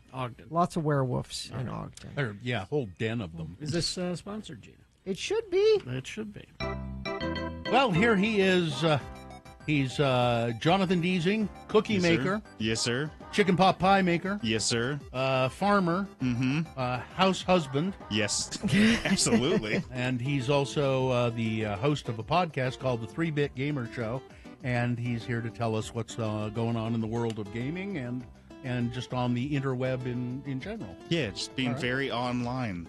That's my thing. Tell us about online. Yeah, so not a ton of games that I haven't talked about already, but there are two that I wanted to talk about for the first half of the month. The first one is Kill Night. Yeah, that's just straight ahead. Right there. Yeah, and it looks, if you watch the trailer, it looks and feels exactly like a game called Kill Night Wood. Yeah. You're Are you sure dodging around. This is one of those Simpsons games, the parody games that they have on the Simpsons episodes. Yes, yes. This is like a game that you'd pester. A game that Bart would be playing. I'm playing Kill Night right now. Bloodstorm. And yeah. it's night. It's Knight. Yeah, Kill Night, and you are just. It's kind of that isometric view, so it's not top down. It's kind of at an angle if you're familiar with like Diablo or whatever. And you are just running around very quickly. You're rolling around, dodging, and you're killing these like massive hordes of bad guys that are constantly coming at you. And You're trying to master the demon unknown. yeah, and you've got to kill the last angel in so doing. Ah. Yeah, so I don't know. This is the if you talk to parents in the '90s, this would be the game. Yeah, that they would be terrified of Yeah, this. this is what they thought their kids were all playing. It's just crazy, frenetic action. And it's out tomorrow on everything. So Kill Night is worth a peek if you like that kind of. If you want a seizure while you're playing a video game. Exactly. Okay, what's next? Do you guys remember Backyard Baseball? You ever heard of the Backyard Football? These were classic PC games in the 90s. Like so many kids, any kids that were playing like PC games in the 90s had a backyard sports game. Backyard Baseball, I believe, was the original one, and they've brought this back here. It's called Backyard Baseball 97, and this was it's only on PC, so it's only on computer. Oh, it's adorable. It's so cute. Is it for little kids, essentially? I mean, really? I wouldn't say little kids. I have a friend that played this when we were kids growing up, and he said he's absolutely going to buy it and check it out. I think there will be. This is primarily for elder millennials, I would say, is the target demo. Looks like that's the difficulty level too. Yeah. yeah. It's not super hard. You build a team of like neighborhood kids, and you try to win the trophy. And it's very cute. It's very vintage. And this will feel like, anyone that played, because there was like, all the console games in the 90s, like the N64 and stuff. Yeah. But the PC games in the 90s had a very, particular vibe about them. And Backyard Baseball 97, I think, is capturing that vibe. On to some internet stuff. The first one up here, and I swear it's not harvesting your data. I looked. Are you sure? I looked. Okay. None of the data. All of this stuff is happening in browser, and it's just like pinging an API. So it's not a big. This is called B-Day Weather. It's bdayweather.com. It's very simple. You enter your city of birth and your birthday, and it will tell you the weather on the day you were born. I'm going to look. I thought, okay, and then tell us. Because everyone has that, like, story, or not everyone, but lots of people are like, oh, you were born during this big storm, and we couldn't get to the hospital. Oh. Mine was that it was so hot on the day I was born that my mom would always tell me that the doctors had not the doctors, but everyone had the AC cranked, so the doctors put on a little beanie. So even though it was, like, 90-plus degrees outside. It was 70. It was nice day. It's California. It's always It was a day in California. Yeah. 62 was drizzling. It says here, I was born under a bad sign. Oh. I don't know what that means. Where'd that come from? I don't know. I didn't know that was an option. So it's bdayweather.com. You can verify your parents' stories, see if it really was snowing. Maybe that's why I like rainy days. Yeah, No, exactly. It's got nothing to do with it. So 57.2 degrees sunny. Oh, wow. I'm going to look up my son's birthday because it was a blizzard the day he was born. I definitely remember that. I'm going to look that one up. Okay. Right. Now, what's this next one? I'm having trouble opening it, honestly. I can't establish a secure connection. Oh, great. Well, what's it called? It's watchwithout.com. I hope it works. It was working last night when I checked it out. This is for people that want to see a TikTok. Their friend, I don't know if you guys all have TikTok accounts. I don't. No. So when people send me TikToks, for a while there, I had to complete a puzzle to watch them, and then it just stopped working. Yeah. And it's like, go to the App Store Yeah. to watch this, and I was like, no, I'm not going to download TikTok to watch this. Watch without. If you just copy that URL and you paste it into this website, you can just watch it. Oh. Yeah, you don't need an account. It doesn't want to do it. Oh, great. Well, maybe tomorrow it'll be back online. Maybe we're overloading it. My goodness, But I'm sorry. But I have had the same thing with TikTok. My kids will send me stuff, and I'll be like, I don't have a TikTok account. The trick, if you get them on the computer, is that if you look at the URL, it will have a question mark. And anything, you delete the question mark and everything after the question mark, and you will be able to watch it. Oh, okay. It's kind of hard to do. It's kind of a pain on mobile. So essentially, that's what this is doing. Got it. It's just trimming That the URL. is a helpful tip. Thank you. So if you ever just want to Look on watch it, my just delete computer. everything after the question mark. That also works for a lot of websites that have paywalls and things. If they're redirecting because they think you came from Facebook or something, they want you to log in versus navigating there directly from the Got links. it. You just delete the That URL. is handy. So what's this emoji one? It's called 1 million emojis. I don't get this. This is like 1 million check marks, but with emojis. It is a million little squares, and you can scroll down until you find some blank ones, and you can just select an emoji to put in there. And once you select your emoji, it's locked in. Now, I don't know where it is right now, but as of last night, there were around 700,000 blank spaces left. 743, 710 emojis left. Yeah, so you can just go draw, I That don't know, one's whatever mine. you want. You can write your name in smiley faces, and they won't go anywhere, which is kind of cool. It's not like, trying to check and uncheck, like there's no battle going on. And, as long as the site's up, your emojis There will are be plenty there. of eggplants. You don't need to do any Yeah. more eggplants. More skulls. I'm going to do a poo. Skulls and eggplant. Do more skulls. It's 1millionemojis.com. Just go leave your mark on the internet wall. What's this last Oh, well, luckily, Carrie, I don't think you're going to be able to do this because this is only for PCs. No, forget it. And it is obnoxious. Find the invisible cow. You got to have your sound on and prepare to be very annoyed because you're going to be using echolocation to find the cow. Wherever your cursor is, it was like a warmer, colder, Oh, and the okay. cow, it's a guy just saying cow, and it will get louder as you get closer to the cow, quieter as you get invisible, farther so from the you cow. And if you find enough cows, you'll unlock the goat. If you find 50 animals, you unlock, I didn't get that far because who's going to play this game for 50 different... Oh, that's Find annoying. the invisible turkey. Find the invisible sheep. Find That the... is I'm annoying. close. I'm close to the You're cow. getting there. Cow. Yeah, so find theinvisiblecow.com. Why don't you find it on your own time? Wow. That's so annoying. Terribly Annoying, man. obnoxious. Jeez. Wow. I don't know why anybody would do that. Well, when you find the cow, he just goes moo. And after being Does he really appear? annoyed by the cow, Does the cow appear? Big cow, Okay, big cow all right. appears and it just says moo. There you go.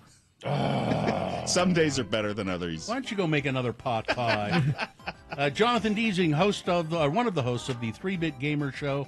You can find 3-Bit Gamer Show, new episodes every Tuesday, Yes, wherever fine podcasts are obtained. Yes, sir. Thank you, sir. Thanks, guys. All right.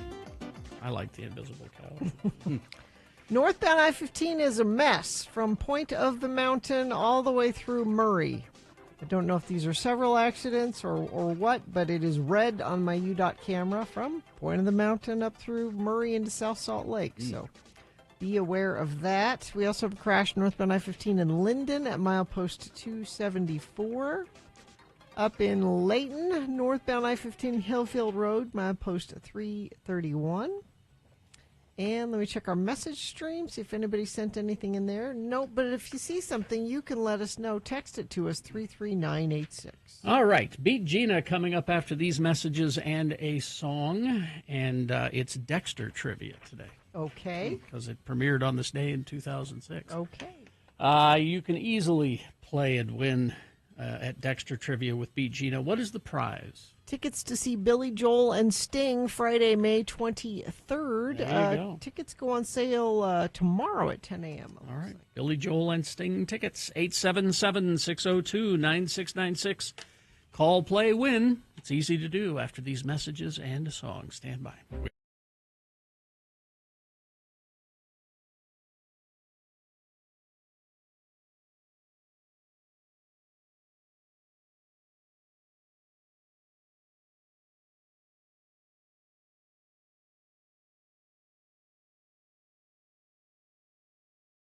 And leave it to our chat room to find jewelry made of animal droppings. It's a thing? Moose poop. Apparently it's a thing. Why would in this Alaska. be a thing?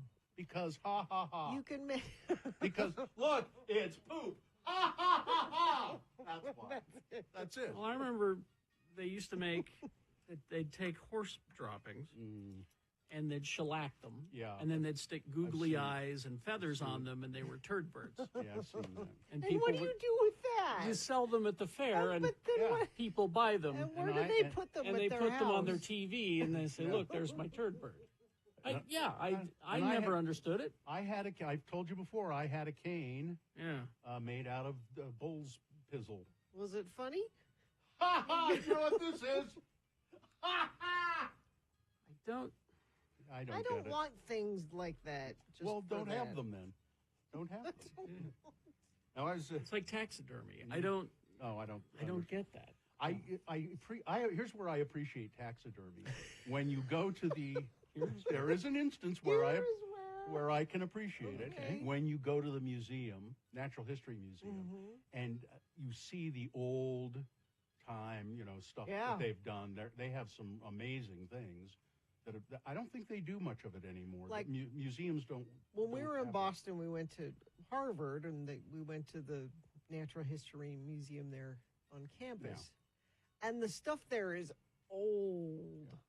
And they have tons of taxidermy animals in there. And they're weird looking because they did it a long time ago, and the techniques weren't that great. Was it good? They've got up at the Natural History Museum here, up at Research, or what are they, up by Red Butte. Yeah. They don't put it out much anymore, but like every year they'll have a day where you can, if you're a museum member, they take you behind the scenes and you can go through all the old collections and stuff. And they've got a ton of taxidermy stuff, but they don't put it out. Yeah, museums is one thing. I'm talking about your dining room. Or a mounted, Yeah, you're sitting there having supper, and there's a dead bird up on the wall. There was some car dealer up in Ogden. I forget which one it was, but he was really into. He big game He's a hunting. hunter. And in the dealership, he had mounted lion heads and zebra, and all of this stuff that he'd killed. Yeah, proud of it. Yeah. I don't like dead things in my house. Well, I won't say it. No, I mean, I just, no dead animals, no. Well, children shouldn't play with dead things. No. Something that I learned. That's true. Oh, I tell you, I saw Pet Cemetery this weekend. You I'd never seen the original.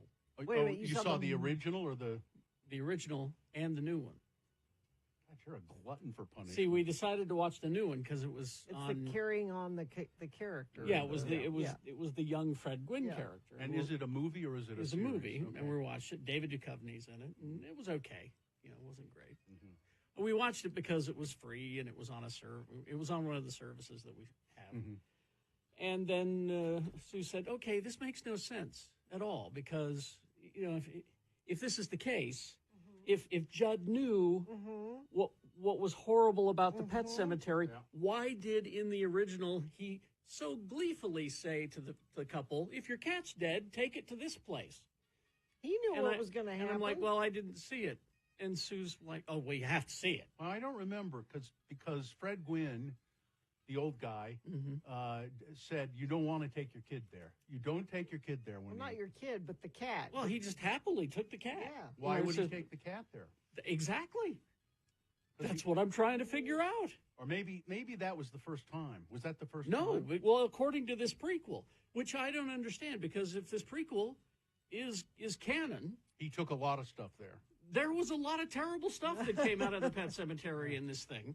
So I mean, I hesitate because I don't want to spoil it for people. That he knew about. But he was there for it, and he was in the middle of it. And, you know, why would he then, years later, when this couple moves in next door, say, "Oh, your cat's dead?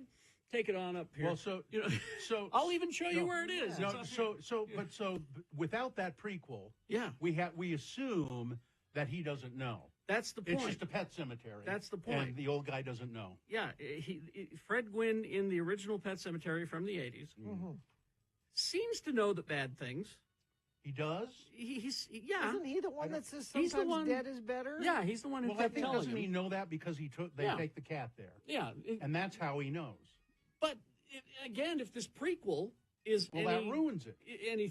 There was a dog, right? And the dog comes back evil, right?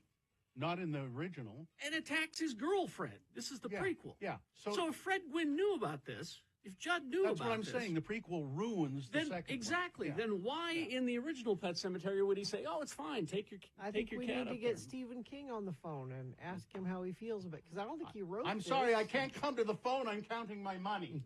He didn't write or direct. It was somebody from associated with Quentin Tarantino did it. She wrote the thing. He had to have approval, or or something. I don't know. I don't know how that works. But I'll bet his name is in the credits as executive producer or something. I didn't notice.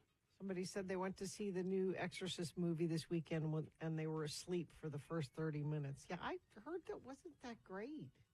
We talked about it on Friday, and it was the New York Times review said double the demons and less fun or something like that. Mm-hmm. Let's see, Katie in the next room. It says it was because it was the daughter's cat, and it would make her sad if the cat was dead. Well, then she needs to learn. Things die. Things die. Yeah. It just made no sense to me. I was thinking maybe this prequel has nothing to do with this original story. Maybe it's a prequel to the remake of Pet Sematary, which I also did not see. Did they remake?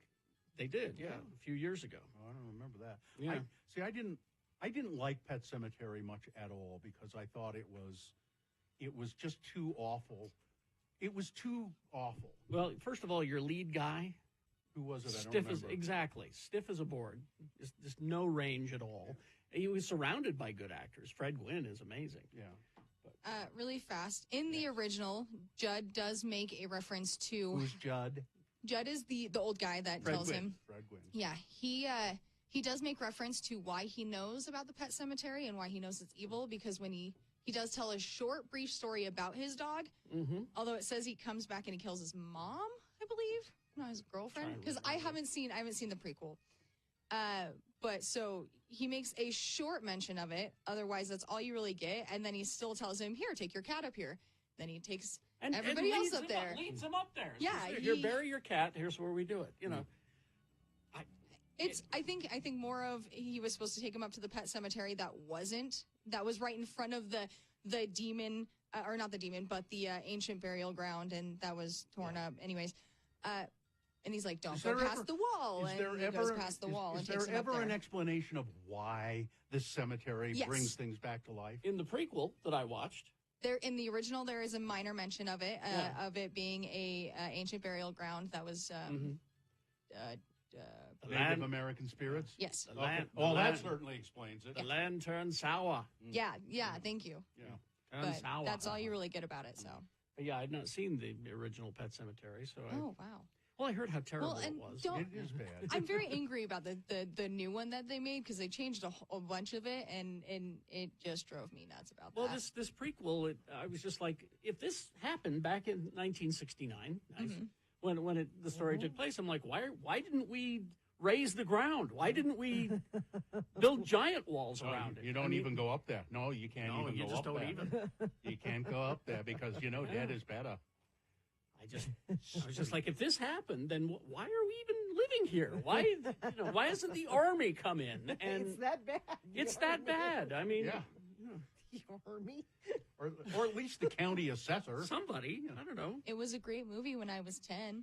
Yeah, the original. With Fred Gwynn. Sue made me watch the original and fell asleep halfway through. Yeah, She goes, "Did you finish it?" And I'm like, "Yes, I'm perplexed." This did not help. You have more questions. More questions.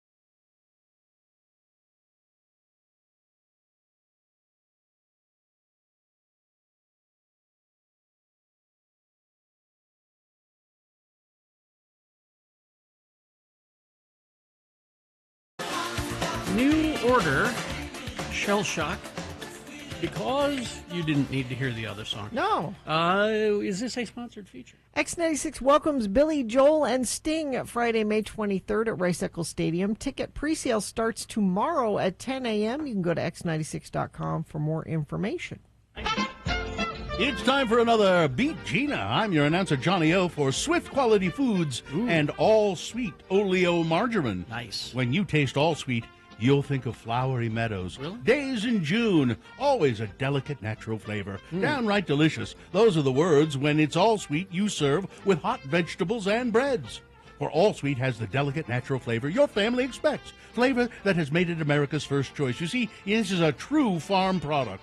The fine food oils used in All Sweet come from America's farms. So does the cultured pasteurized skim milk that blended with the oils. Delicious All Sweet is a reliable year-round source of vitamin A. Swift & Company, whose business is nutrition, fortifies every pound with at least 15,000 units. Even the costliest spreads are no more digestible than All Sweet. No richer food energy, but always look for All Sweet first. All Sweet, the brand they ask for first. You can make it in a lab.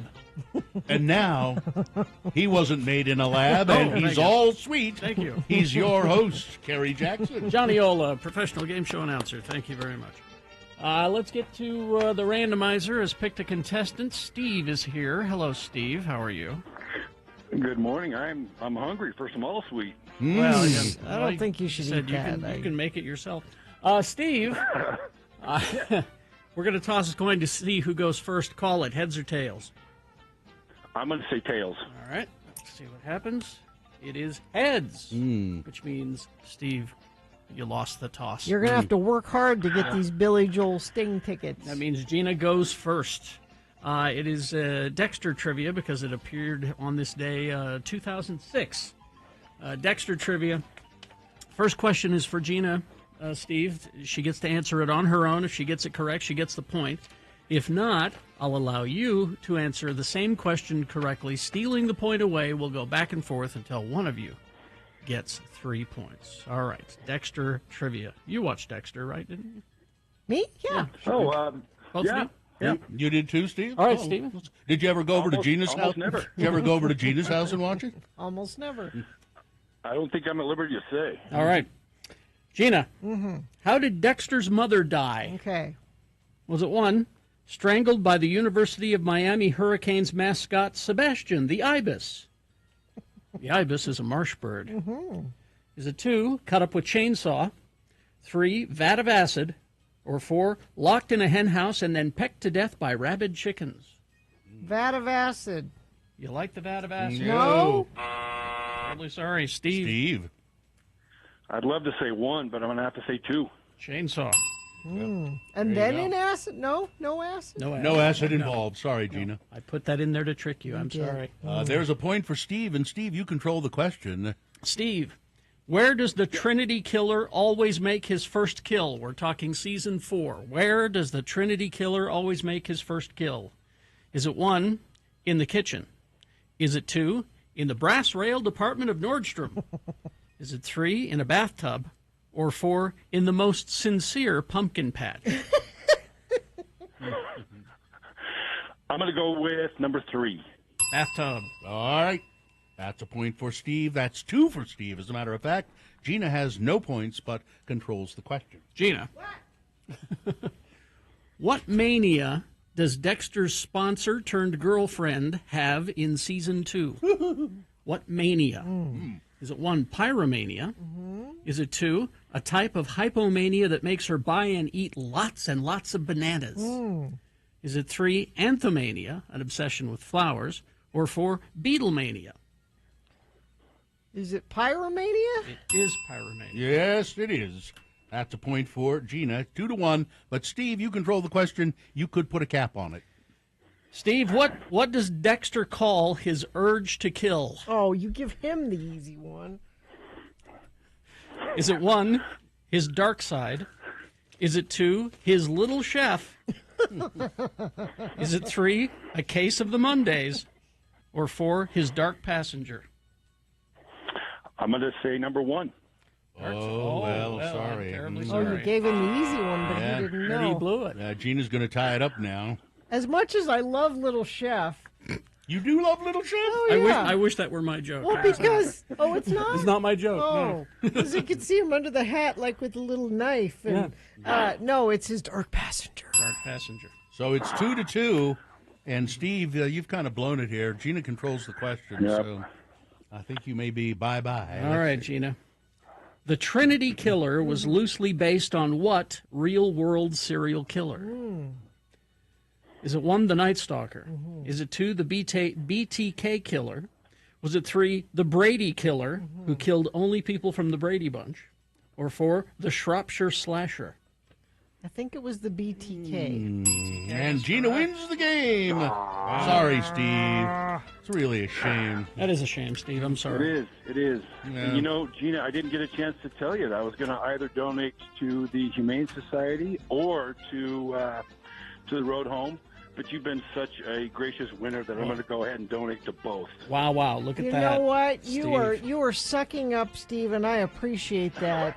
I appreciate it so much. I'm going to go ahead and give you these Billy Joel Sting tickets All right. anyway. Steve, hang on the line. Hang on, Steve. We'll tell you how to get those. Listen, I've got to rush home. I'm taking a delivery of a vat of acid. Oh, yeah. All right. News brought to you by? Prepare for a spine-tingling family-friendly adventure, Laser Halloween at the Clark Planetarium. Immerse yourself in a dazzling world of light, laughter, and fright. This all-ages spooktacular show runs every evening at 7 p.m. through October. Get tickets at clarkplanetarium.org.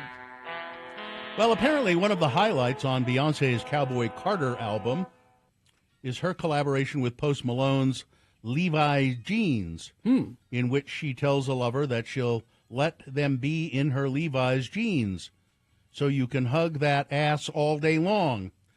They say any press is good press, but this was great for Levi's, which has now enlisted Beyonce for a new commercial for Levi's jeans that actually is a recreation of an old ad.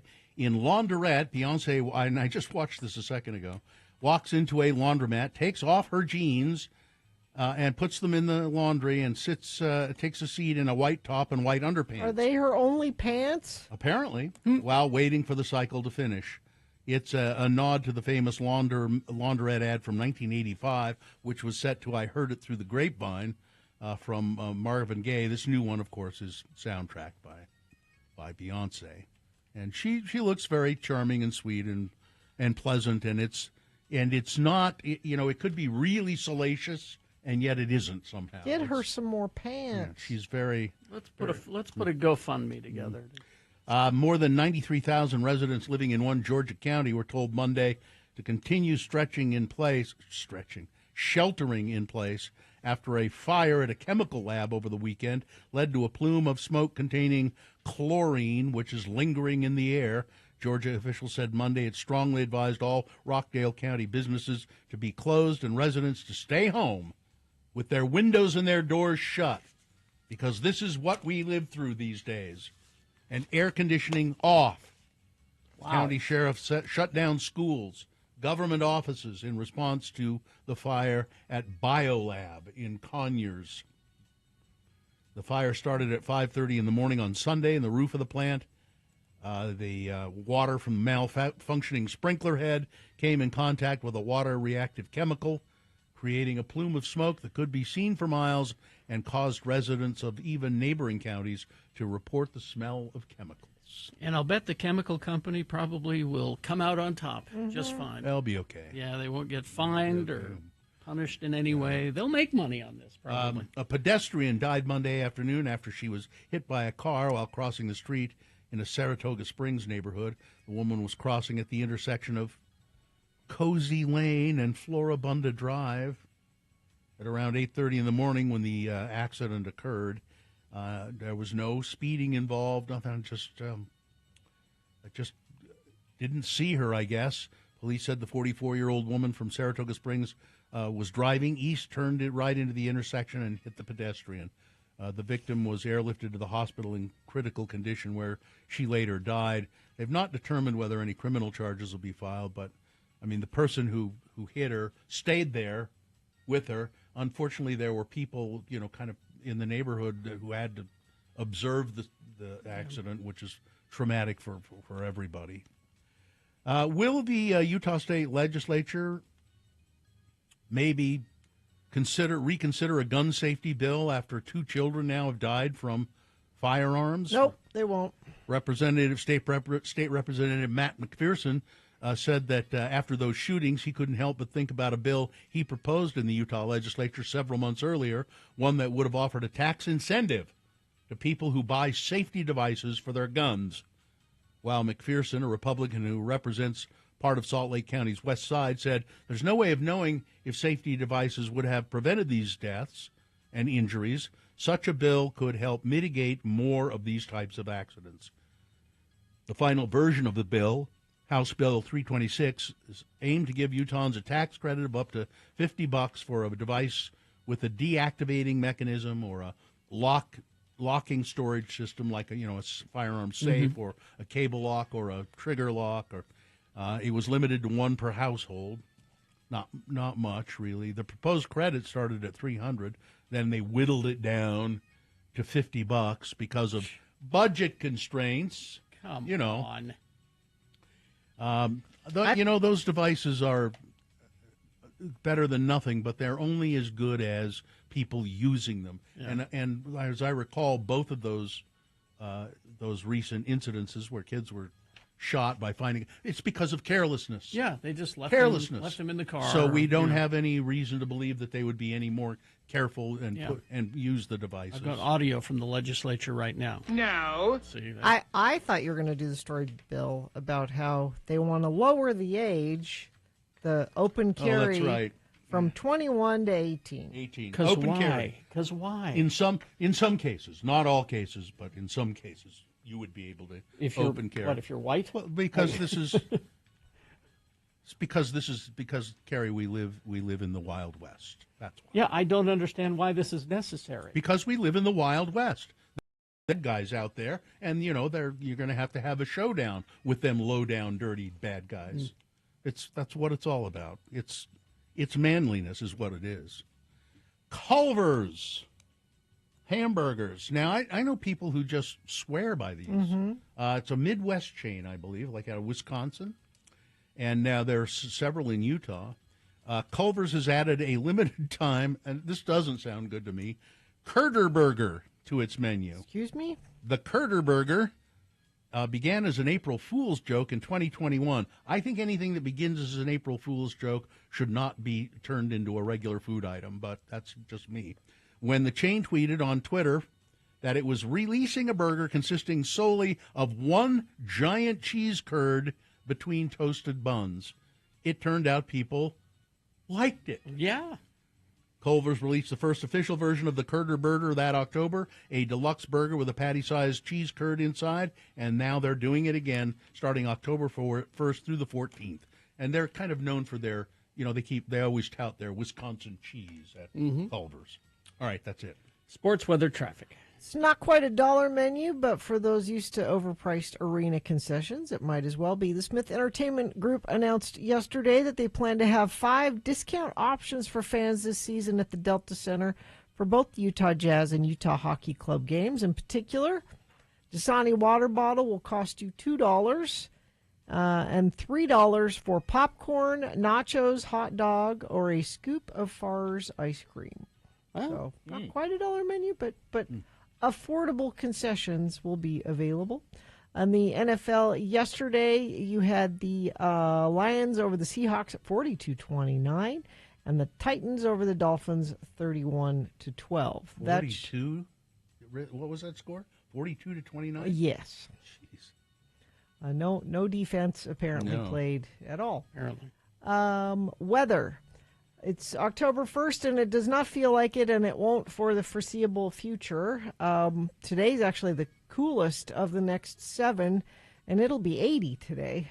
We stay in the low to upper 80s all through. I'm looking into the first part of next week. I don't see any rain or any change in that.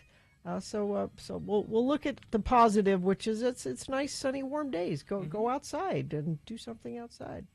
Traffic. Still have quite a bit of slowage from a point of the mountain northward all the way into Murray. I think there's a couple of different accidents that are causing that. Let me check our message stream, see if anybody has sent anything in there. No, but if you see something, please let us know. Text it to us, 33986. The Stateroom presents Making Live Music Memories. Check out the Boombox with Simba Sax and Simply Be Thursday, October 3rd at the Commonwealth Room. Get tickets at thestateroompresents.com. All right, we're going to take a break. And after these messages, your Utah word of the day. Stand by.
right.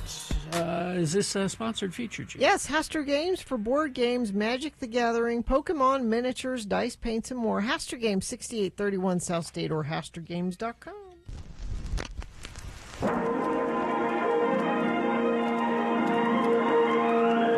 It's often said that people of Utah speak a language all their own. It's a language that's often confusing and even incomprehensible to newcomers here in the Beehive State. So, Radio from Hell presents a handy guide to help everyone understand how the natives speak. It's the Utah word of the day, and today's word is... Fillin. F-I-L-L-I-N. Fillin. And now to use the word in a bit of dialogue, here are the mayor of Mona, Utah, Don Criddle, and his son, Denver. Mayor Criddle's been going over the family accounts in preparation to pay bills when he discovers some unusual expenditures. Again, the word is fillin'. Denver, son of mine, would you mind joining me here in the kitchen, please? Okay, Daddy. I think we may have a small problem which is about to get out of hand. I need to find out what you have been doing pop-wise. What do you mean, Daddy? Pop-wise? You're my pop. I'm your daddy, Denver. I mean soda pop. Now, we've got a couple of $100 here worth of RC Cola and Dr. Pepper and Sprite and Pepsi and Mountain Dew on the family credit card statement. Oh, that. Not to mention all of these different flavorings here. We've got coconut, guava, whatever the heck that is, and vanilla and mango. And well, see, Daddy, I had this idea, and Mom said it would be okay. And passion fruit? We're not going to have none of that in this house, young man. Passion fruit? I mean, but what do you mean your mother said it would be okay? I'm sure if she knew you was buying something called passion whatever, she wouldn't have said okay. But what is this idea you had that she said would be okay, Denver? I'm coming up with some special drink recipes, Daddy. I'm making my own unique, one-of-a-kind, dirty sodas. I'm going to open up a business and sell them to everyone in Mona. Son, I don't believe there is a single person in Mona City, Utah, who would want to buy a soda that's dirty. Combining the word dirty with food and or drink is just not appetizing to folks, boy. Well, I don't know about that, Daddy. Them ladies on the Real Housewives of Salt Lake sure seem to go for 'em. They carry around these big old mugs, and whenever they empty, them lady wives is filling 'em right up again. They're filling 'em up with their favorite dirty soda drinks. They're filling 'em up again and again. I got a feeling that folks right here in Mona would want 'em too. Listen, boy. Them dirty housewives aren't like folks here in our town. Oh, the housewives aren't dirty, Daddy. The sodas are. I already got all the stuff I need to make Denver Criddle's dirty soda. Just let me give it a try. Can I, Daddy, please? Okay. All right, just as an experiment.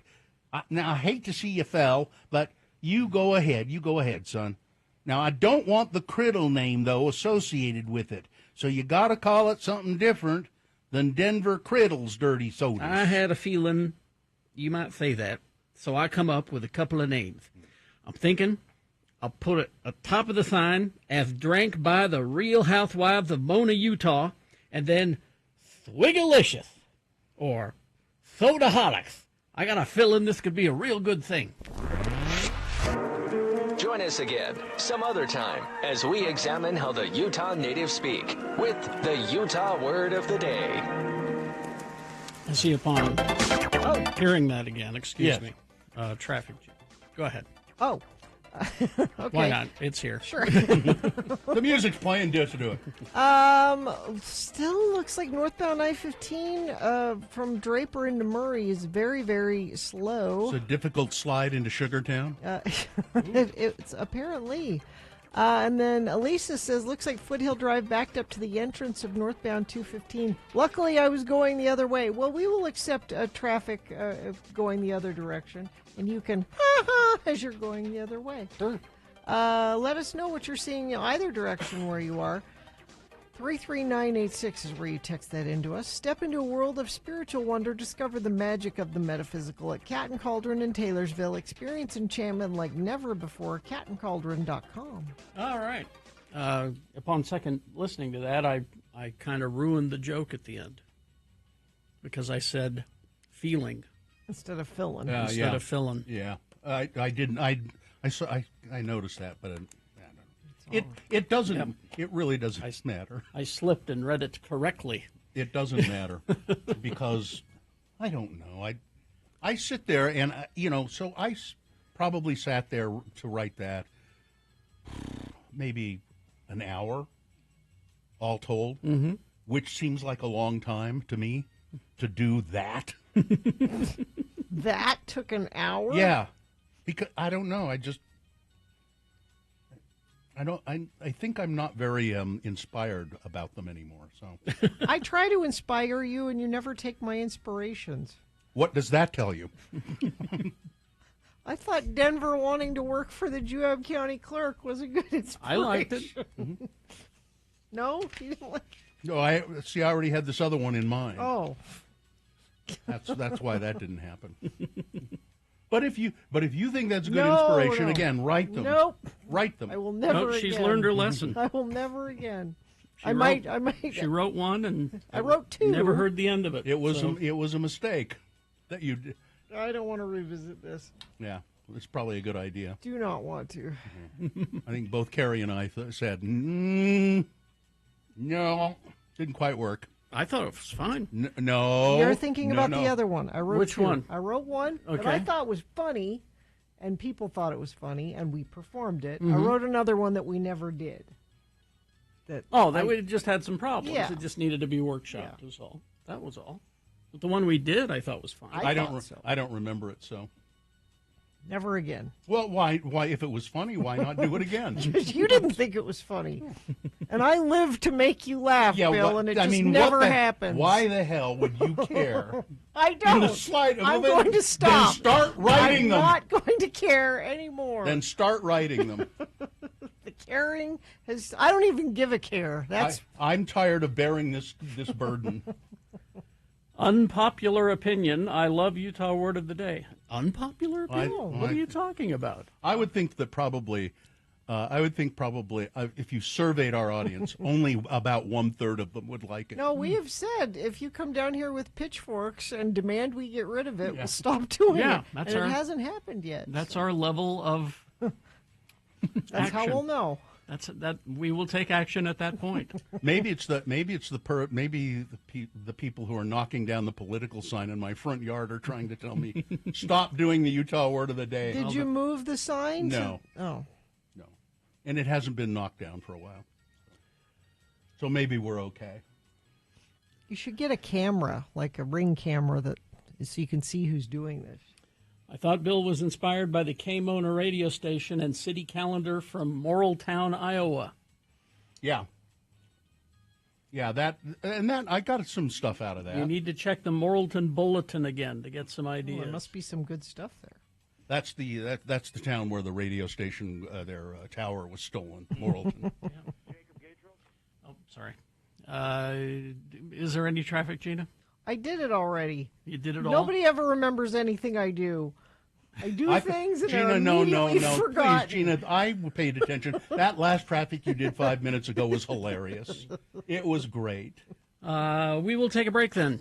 Messages and a song. And after the song, it is the Boner Recap Game. If you were listening to the Boner this morning, you know the answer to the question, who won? Because that's the question.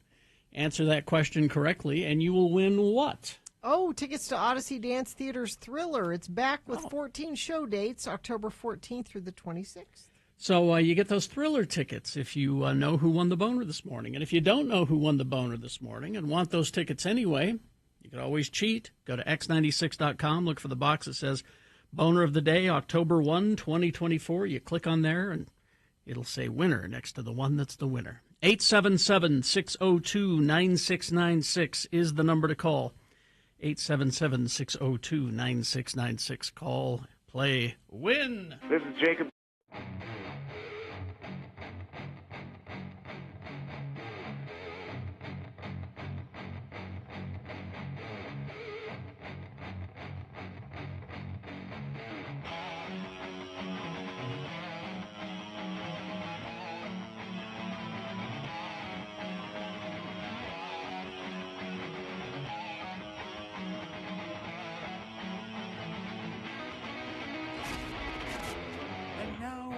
Morsel of Murder with Gina Barberi.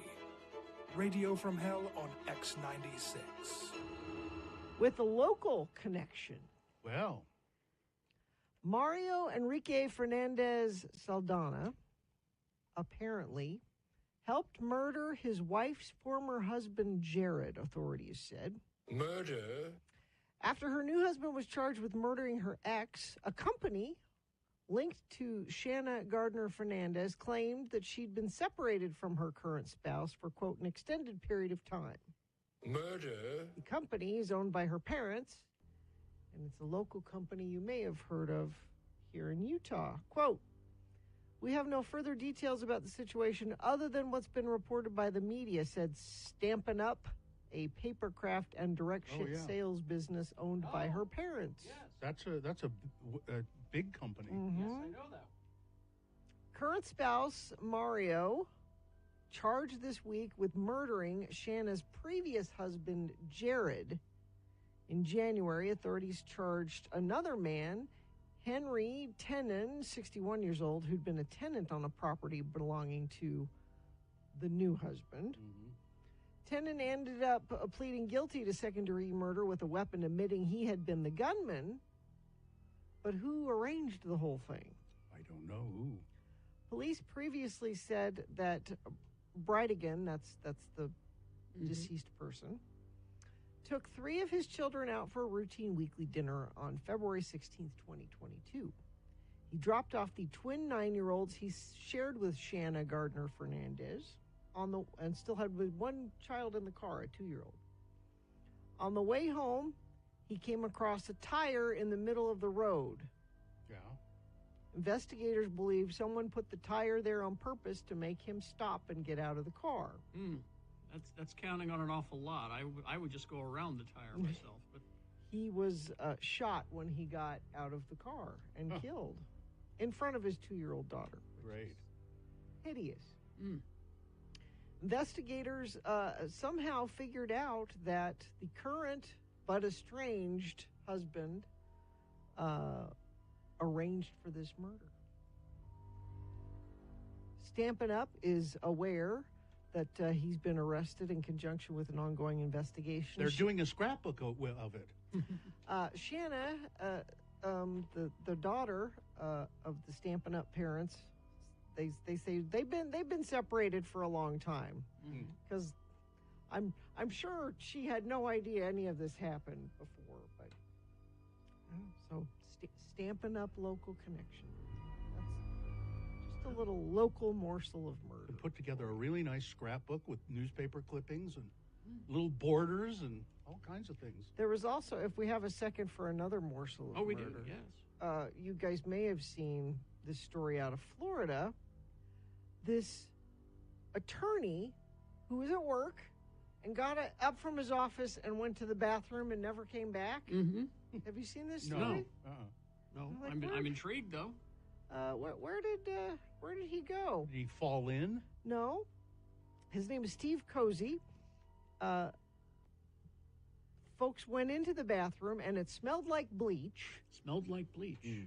And he had disappeared. That's a clue. His wallet and keys and everything were still at the office.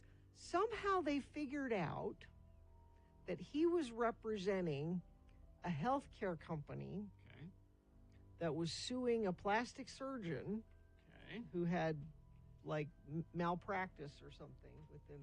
The plastic surgeon has been arrested. So the only thing I can figure is he was hiding in the law office bathroom waiting for this guy to come in and use the bathroom.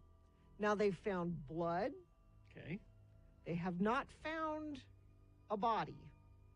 I wonder how he got the body out of the bathroom. And well, this is what I'm wondering. He's been missing since March 21st. And there's no... So there's video surveillance on the building. There's no footage of him leaving. But really, are you sure he didn't cut him up and flush him down the well, toilet? I mean, or in the there must be some sort of garbage or an something? incinerator in the building somehow. Or maybe they have nap time and everybody puts their heads down on their desk Police reported a strong chemical odor in the men's bathroom and small droplets of blood, but no body and no evidence of him leaving. But they have arrested this doctor, Dr. Kozowski. So we don't know what happened. It may be one of those unexplained mysteries. My guess is they'll say, we'll go easy on you if you tell us what you did to him. Where is he? Wow. There you go. Couple of morsels of murder for you. Do you think people are getting better at murder because of shows? Yes. Doesn't your wife think she could get away with it? Oh, well, she knows she could. Yeah, she's got it all figured out. It really is, though. I think if you look through, there must be statistics on this as to how many murders go unsolved. You know, I was reading a thing in the New York Times that said they have this island that's their Potter's Field, where they bury people who have no identity, or poverty, and they don't know. Many times they don't know. What was it? Some incredible figure, 50,000 a year or something like Unsolved murders. Well, just people who are unidentified dying. I'll have to look it up. That's probably too high, but it was an astonishing number. They stack boxes on a ferry and take them over to the island and bury them in wooden coffins. Look into that, Gina. See How if many people murders go unsolved? Well, I mean, see if people are getting better at murder because of shows. Well, because I think this whole Idaho slayings guy, because he studied. I think he thought he the stabber. Yeah, I think he thought he was thought going he to could get away with it, but he didn't. Here's some statistics. Cold case homicides, and there's just states here. They have Texas, Utah. Cold case. There were 2,908 homicides and 799 unsolved. And I don't know what time period this was. 90,476 in Texas, 24,000 unsolved. Gina, you and my wife need to get on these. Okay. Solve them. Investigate. Get them done. It's a podcast. We'll do a podcast. No, I mean just do them. Oh, just do them? Okay. For the good. Do the murders? For the good of the state. Okay.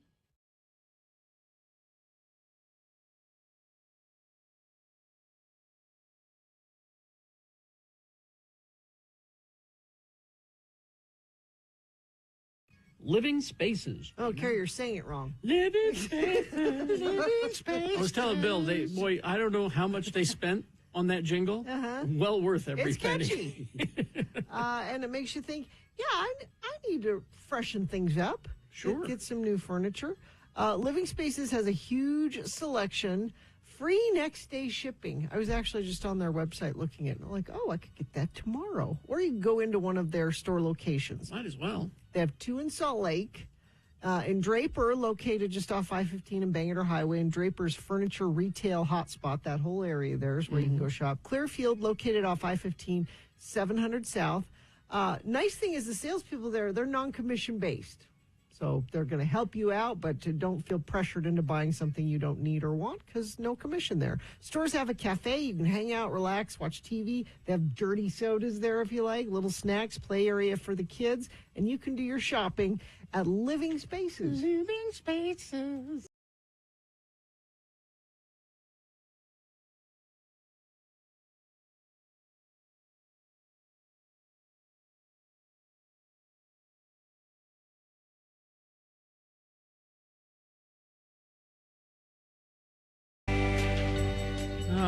Yes. Yes. Tony says she goes to Riverdale. There, she's on her way to Riverdale right now. Riverdale. And look, there she goes.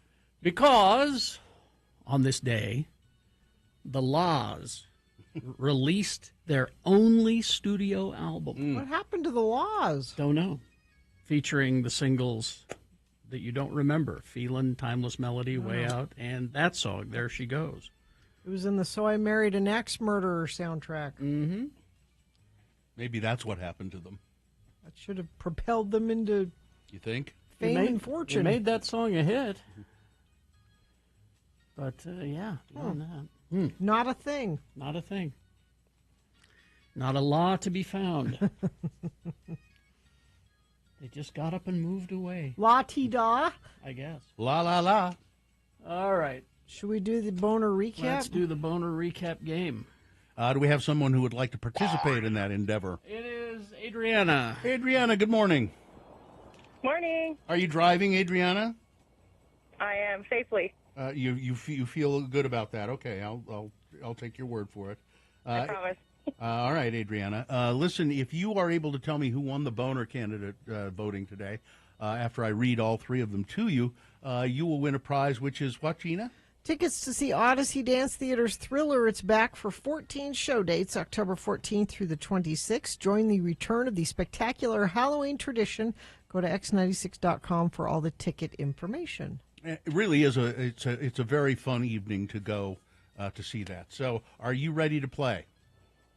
Yes, I am. Okay. Now, listen, all you have to do is tell me who won the boner candidates today, and I don't know if you heard them earlier, but if you did, it should be pretty easy. Did you hear them?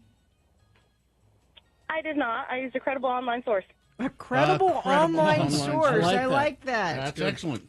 All right, Adriana, boner candidate number one. The lying is so blatant and so constant, but we still need to point it out.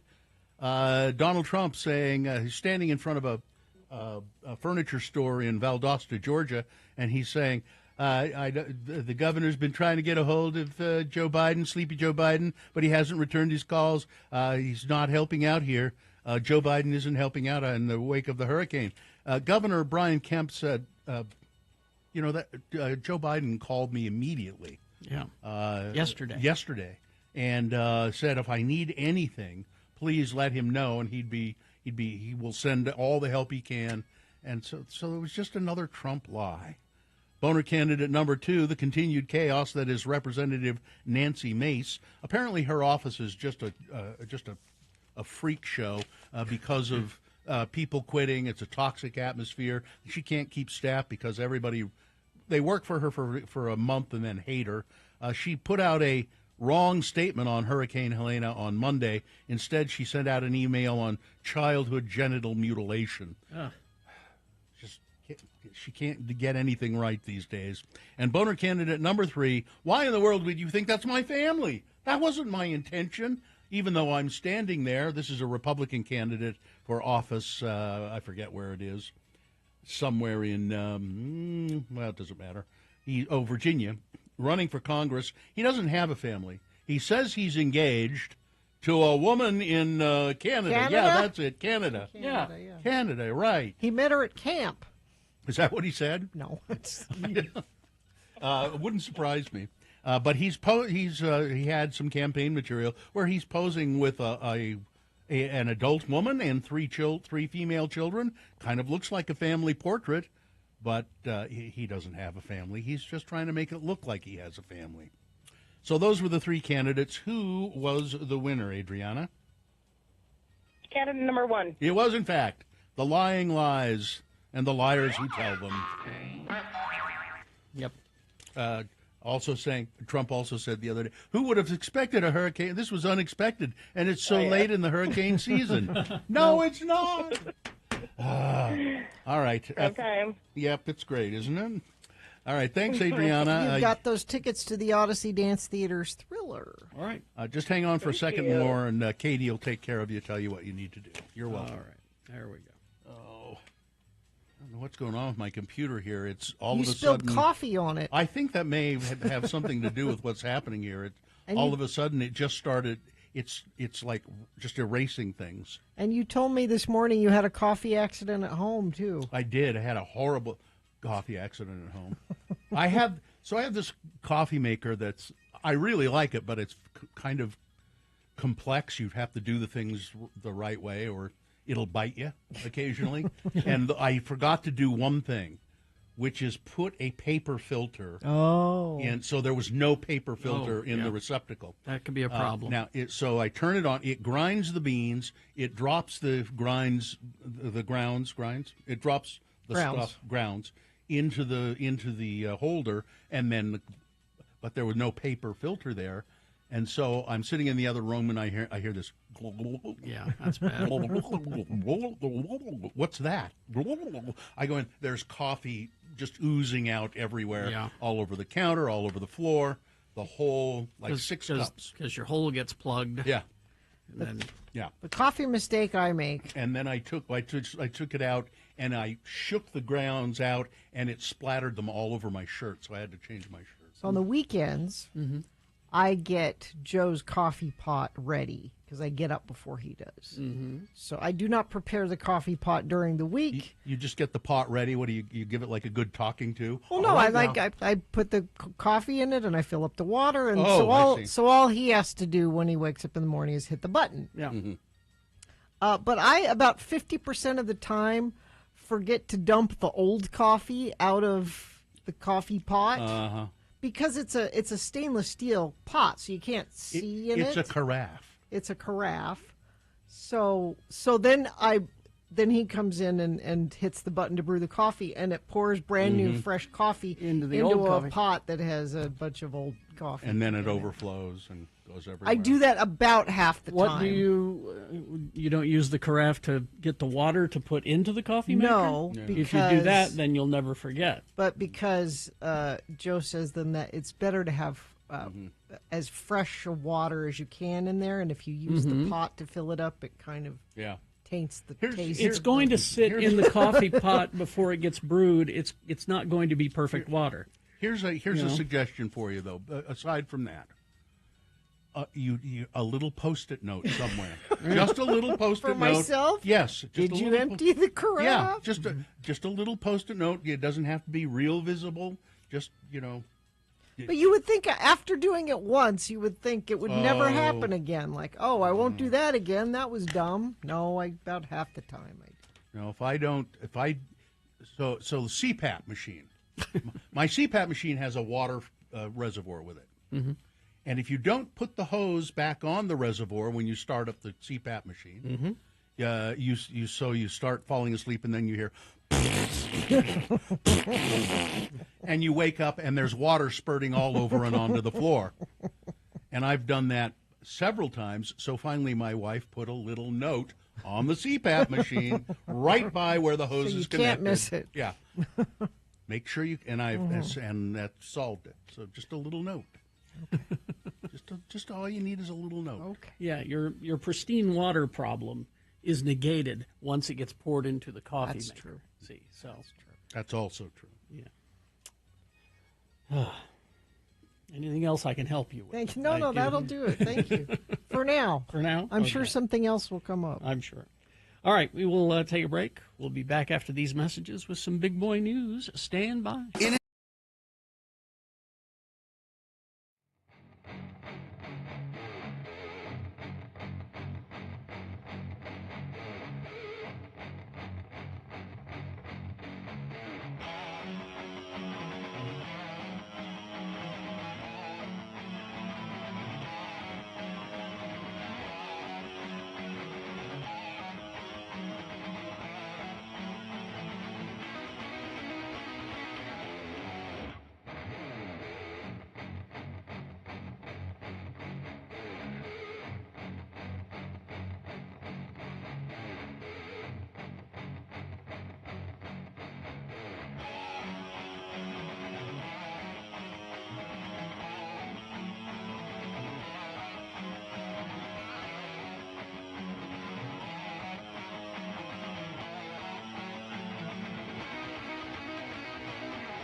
X96.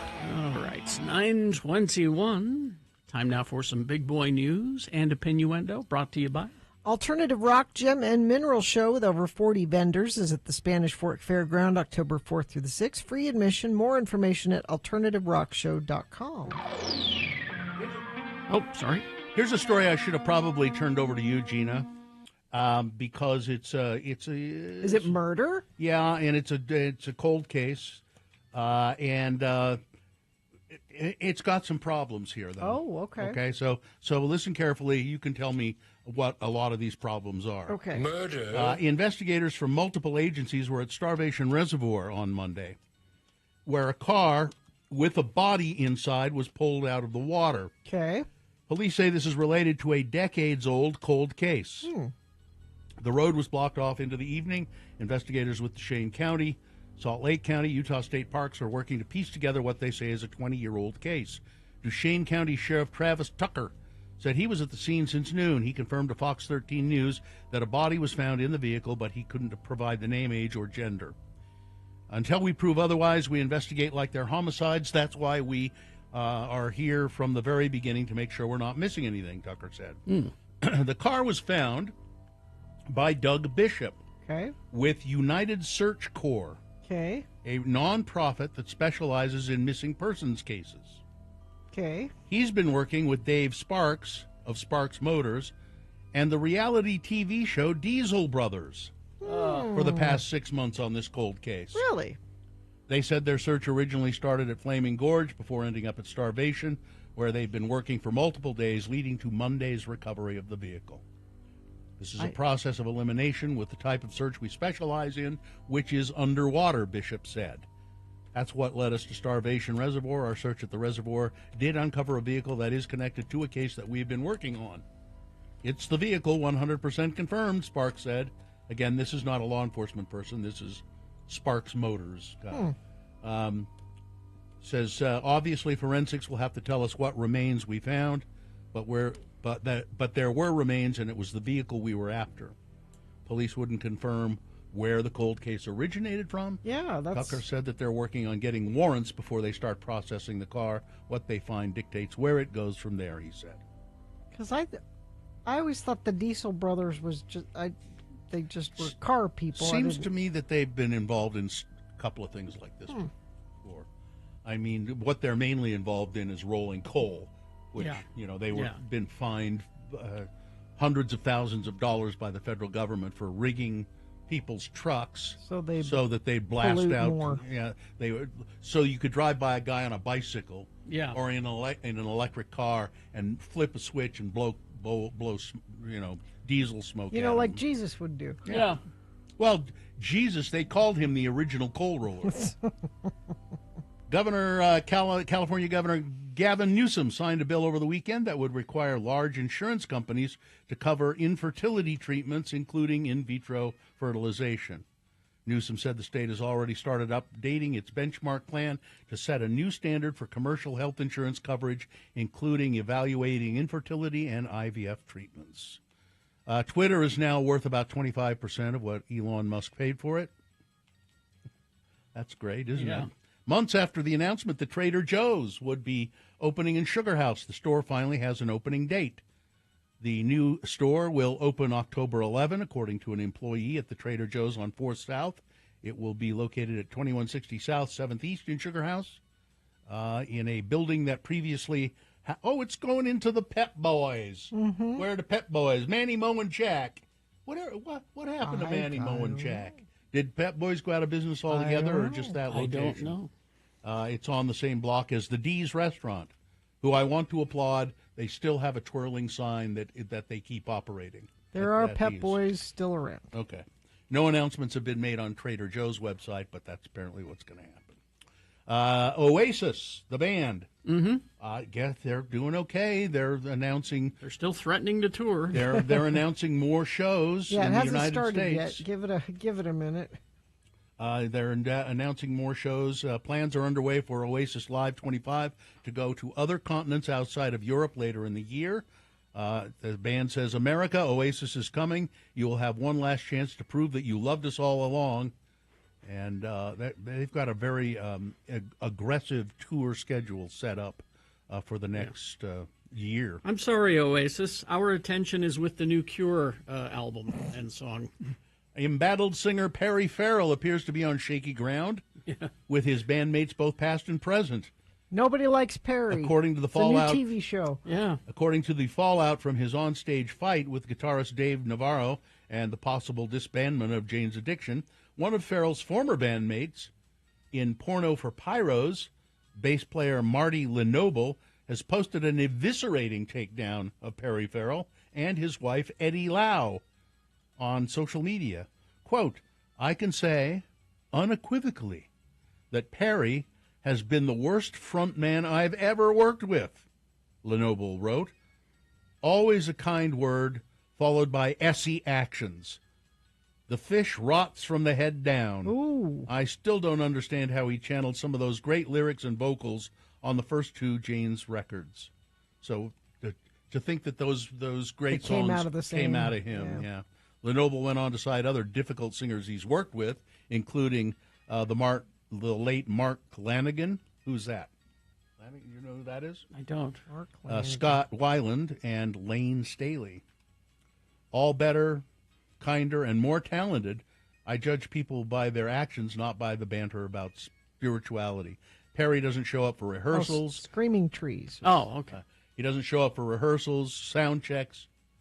He jumps in late with essy lyrics. Some I had to tell him were terrible, unprepared, wild-eyed, not present, high a lot of the time. MFer does it over and over and over again, he said. He really doesn't care for him. Coldplay has made a promise. They are only going to make 12 albums. They are set to release Why their is 10th. 12 the magic number? They are Why- set to release their 10th studio album, Moon Music. Chris Martin says, well, we're only going to do 12 proper albums, and that's real. Yes, I promise, because less is more. And for some of our critics, even less would be even more. Just like It's really 12. important that we have that limit, he said. There are only 7 Harry Potter books. There's only 12 and a half Beatles albums. It's about this. You're comparing yourself to mighty good competition there. Let's see what else we have going here. Oh, there's a trailer for this Nosferatu. Did you see Mhm. this? With Bill Skarsgård as the vampire. Mhm. Looks pretty terrifying. It gets Stephen King's seal of approval, I guess. It's coming out on the 30th. Nosferatu is what it will be called. Let's see. Nosferatu. Madonna's working on a new dance album. Okay. And Ashton Kutcher coming back to TV, believe it or not. FX has handed a series order to The Beauty, a new drama series co-created by Ryan Murphy and frequent collaborator Matt Hodgson. Evan Peters will be in it, Anthony Ramos, Jeremy Pope, a lot of the same old cast, and Ashton Kutcher are set to star. Character details are being kept under wraps. What was Ashton Kutcher in that? Was he in The Preacher? Ranch. Well, he was in something. Was he in Preacher toward the end? No, I don't think so. What was The Ranch about, Gina? It's like ranching people. He was a cowboy. I'll have to look. He was in some. I'll look. I can't think of it. I know he was in that 70s show. Yep, that's for sure. And he's still married to Mila Kunis. Mila Kunis. And he was married to Demi Moore. Yes. For 6 or 7 years, something like that. Yeah. That's about it, I think. Yep. That good? Yep. All right. Weather? Oh, he was in The Boys. That's probably what you were thinking of. Is that What I'm was he thinking in of? The Boys? I don't remember Says him. he from was The only in Boys. one episode. One episode. Yeah, I don't even remember him from The Boys, unless he played himself and it was a parody thing. Oh, I don't remember that I don't at all. either. All right. Weather? It's not October. I mean, the calendar says it is, but it won't feel like it. 80 today, 83 tomorrow. Could get close to 90 by Friday, and I'm looking all the way into the first part of next week. We stay in the mid to upper 80s. That whole time, no chance of rain. I don't know when fall will be here, but it's not this week. I guess the positive is it's nice, sunny, warm weather. You can be outside because there'll come a time, a month or two from now, you'll wish it was this. You'll say, Gina, why were you giving us a hard time when it was 85 degrees in October. Join Radio from Hell's Bill Allred this Friday, 11 to 1, for the grand opening of Melty. Bill, write this down, 5692 South, 9th East in Murray. Okay, got it. Stop by for your chance to win one of two $100 Melty gift cards. All right. Yeah, he played himself in The Boys in one episode. All right. Thank you. Oh, an email of interest I have here. Oh, is it of interest? It is, really. Emails of interest. Well, last week, we were talking about the Liberace Museum. And had some kind of quaint old pictures of Carrie and I at the Liberace Museum, which doesn't exist anymore, with Dora Liberace. Carrie and I posing for pictures. I was in front of one of his Rolls Royces, and Carrie was with Dora Liberace, gesturing to the largest rhinestone in the world. And Liberace said at one time, "I'd much rather have rhinestones than diamonds." Why? I don't know. That's just the I kind of could guy have he was. more of them. Yeah, probably. because I mean, you. I mean, there is a certain. You can put them everywhere, and they sparkle. Nobody really knows. So we're talking about the museum, and it closed down, but we found out. I did a little research quickly and found out that it still sort of exists, and they will loan out parts of the museum for exhibits and things, and when requested. And part of the museum was in Michael Jackson's old house in Las Vegas. Yeah. And then the other was in I forget what it was, a garage or something. Well, we get this email from Brian Harris. Folks, I found myself with some free time in Las Vegas Sunday.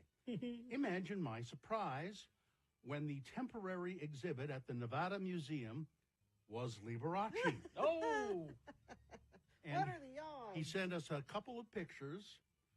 He said, unfortunately, there was no Rolls Royce, but if you go to x96.com/live, there are a couple of pictures he sent us. There's Liberace's piano covered with rhinestones. And his suit covered in rhinestones. Yeah. And, and there's over there in the corner, this here picture, I think. And then there's he sent another picture, too, of more Liberace costumes. That one in the middle is ostrich feathers. The pink one? Yeah. And it's huge, fabulous. Look at the huge train behind it. And he would wear that out on stage. It's just astonishing stuff. And then Brian in his email says, is this the opposite, by the way, of things that must go? I mean, where if all three of you talk about something, it comes to pass. That is a really weird confluence of events. Coincidence, yeah, that he managed to find Liberace. Well, and they don't have it out all the time. It's not like it's a special exhibit. Mm-hmm. That's funny. Yeah, it's if you ever get a chance to watch the Liberace, you go find it. Watch that Liberace show with Michael Douglas. Under the Candelabra. Is that what it's called? Under the Candelabra? Because it really is quite an accurate portrayal of Liberace's life, I think. Mm-hmm. And he was an interesting kid. You know, Liberace, I think he's from the Bronx or something like that, or someplace in New York. He's from Wisconsin, Bill. Was it Wisconsin? I just looked it up because I was wondering what Liberace's first name was. Lee. Waldzu. What is not exactly a name built for showbiz. What's his whole name? It's Waldziu. Waldziu? Valentino. That tracks. Okay, Valentino, yeah. Liberace. His Polish and Italian parents. Wow. And he I remember when I was a kid seeing a movie that was about his life, I think, that he starred in. Anyway, he was a fabulous entertainer. He's from Milwaukee. You would think he'd be from somewhere more exotic.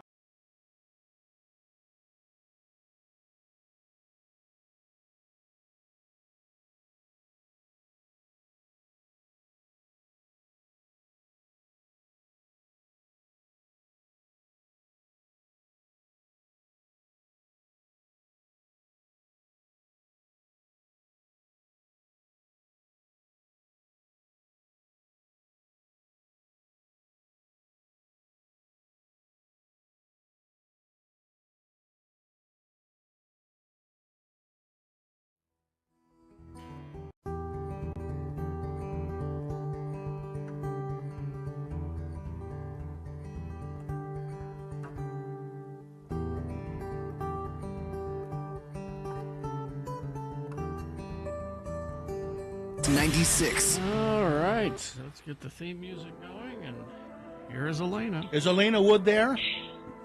I am here. Hello. Hi, how are you today? Doing so great. Thank you. How are you? I have several nutritional deficiencies which need to be corrected. No. Yes. This sounds very serious. Well, it is. So let's talk about my nutritional deficiencies. I don't think I'm getting enough. I don't think I'm getting enough lawn in my, grass in Lawn? my, You're not getting enough lawn? I'm not getting enough lawn You in might my. need to go touch grass for sure. Yes. Now, I have been told I am vitamin D deficient. Isn't that one of the most common ones? Yes, a lot of Americans definitely are vitamin D deficient.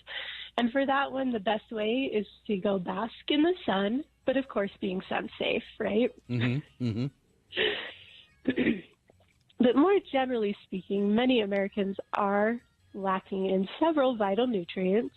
And some of the ways that you can tell is if you often feel tired or fatigued or get blood work done, like it sounds like Gina has done. Mm-hmm. If it takes a long time for you to recover from injuries or illness.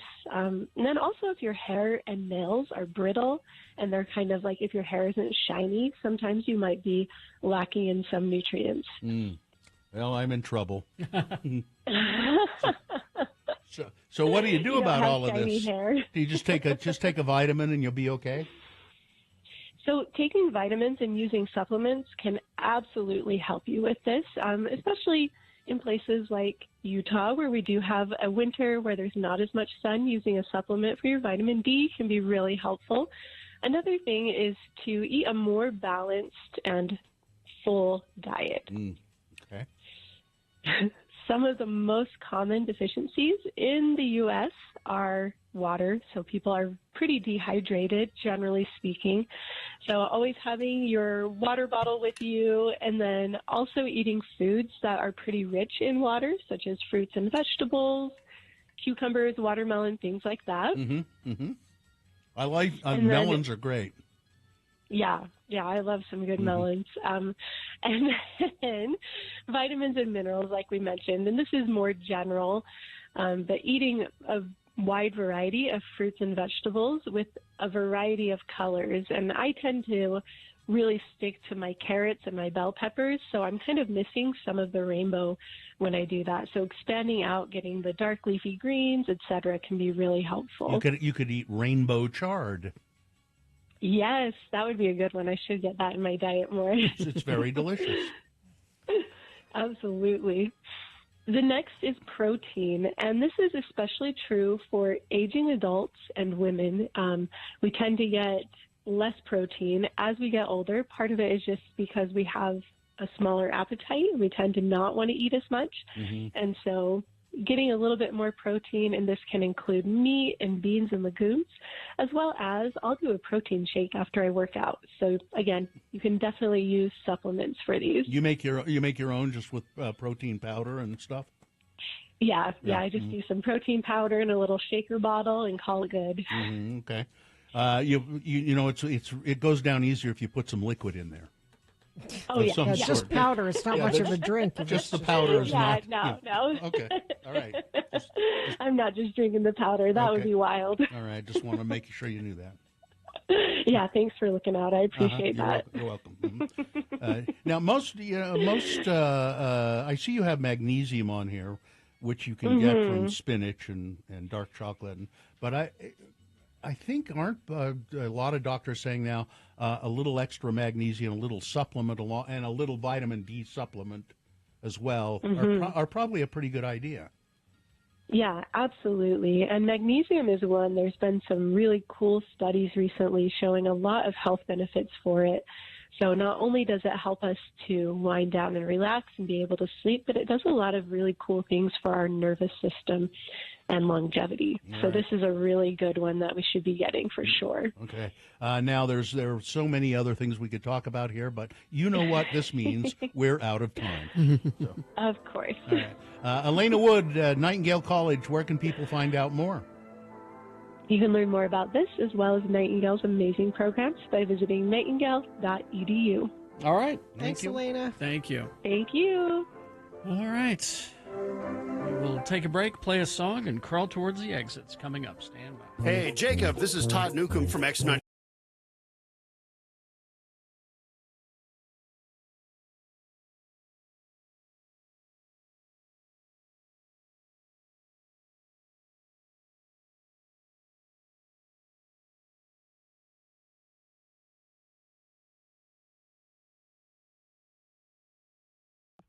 Carrie's beef bourguignon, courtesy of a thing between his wife and I, which consists of her texting me saying, I need a recipe tonight, because I save a bunch of recipes that I'm never going to make but look good. Because they're too hard. And occasionally she'll text me and go, I'm bored with everything I've cooked. She made the pasta, too. Really? Oh, yeah. It looks really She good. went that far. The only cheat she did was the pearl onions were frozen. That's okay. Because she did them fresh once and said that was a pain in the ass. It would be. How was your weekend, Bill? Fine. I went to Lava. It was very relaxing, and a lot of people. It's kind of interesting. You walk down the streets of. It was very busy. A lot of people there. Well, Super Bowl weekend. And a lot of people said, "Hey, you're Bill Allred, aren't you?" I thought that was very nice, and they were all really pleasant and nice to talk to. And well, you're going to head up there to retire, aren't you? Is that where you're going to? You should be the king of Lava in your retirement. No, I don't think No? I'll do that. No. You want to be the king of somewhere, though, don't you? I'd like to be the king of my own domain. And then we got back in time to watch the Super Bowl. So yeah, we got home. We recorded it because we didn't get home in time to watch it, and it pissed me off because we started it so late. I couldn't finish the game. I'm like, at 11 o'clock, I'm like, I have to go to bed. I have to work tomorrow. So I didn't even see the whole thing. You see, Gina, this is what you got to do. As soon as the kickoff happens, on your DVR, hit pause. Okay. And then go do something else for about an hour. Yeah. And then come back. And then you can fast forward through all of the painful stuff. Because but we're supposed to watch the commercials. Well, that's what I slow down for. Oh, okay. But here's what I've discovered. I'm not going to watch the Super Bowl ever again. Why? Because I don't have to. Well, you didn't have to in the first place. I didn't. Exactly. You kind of did because of my job, you know. Yeah. But now I don't have to because the commercials are all. Here's the thing. I was watching the commercials for. I wanted specifically Guardians of the Galaxy trailer, the Flash trailer, and the Indiana Jones trailer. That was a good trailer, the Flash trailer. But did you notice? It was 30 seconds long. And at the end, they said, the trailer is online. 2.5-minute trailer.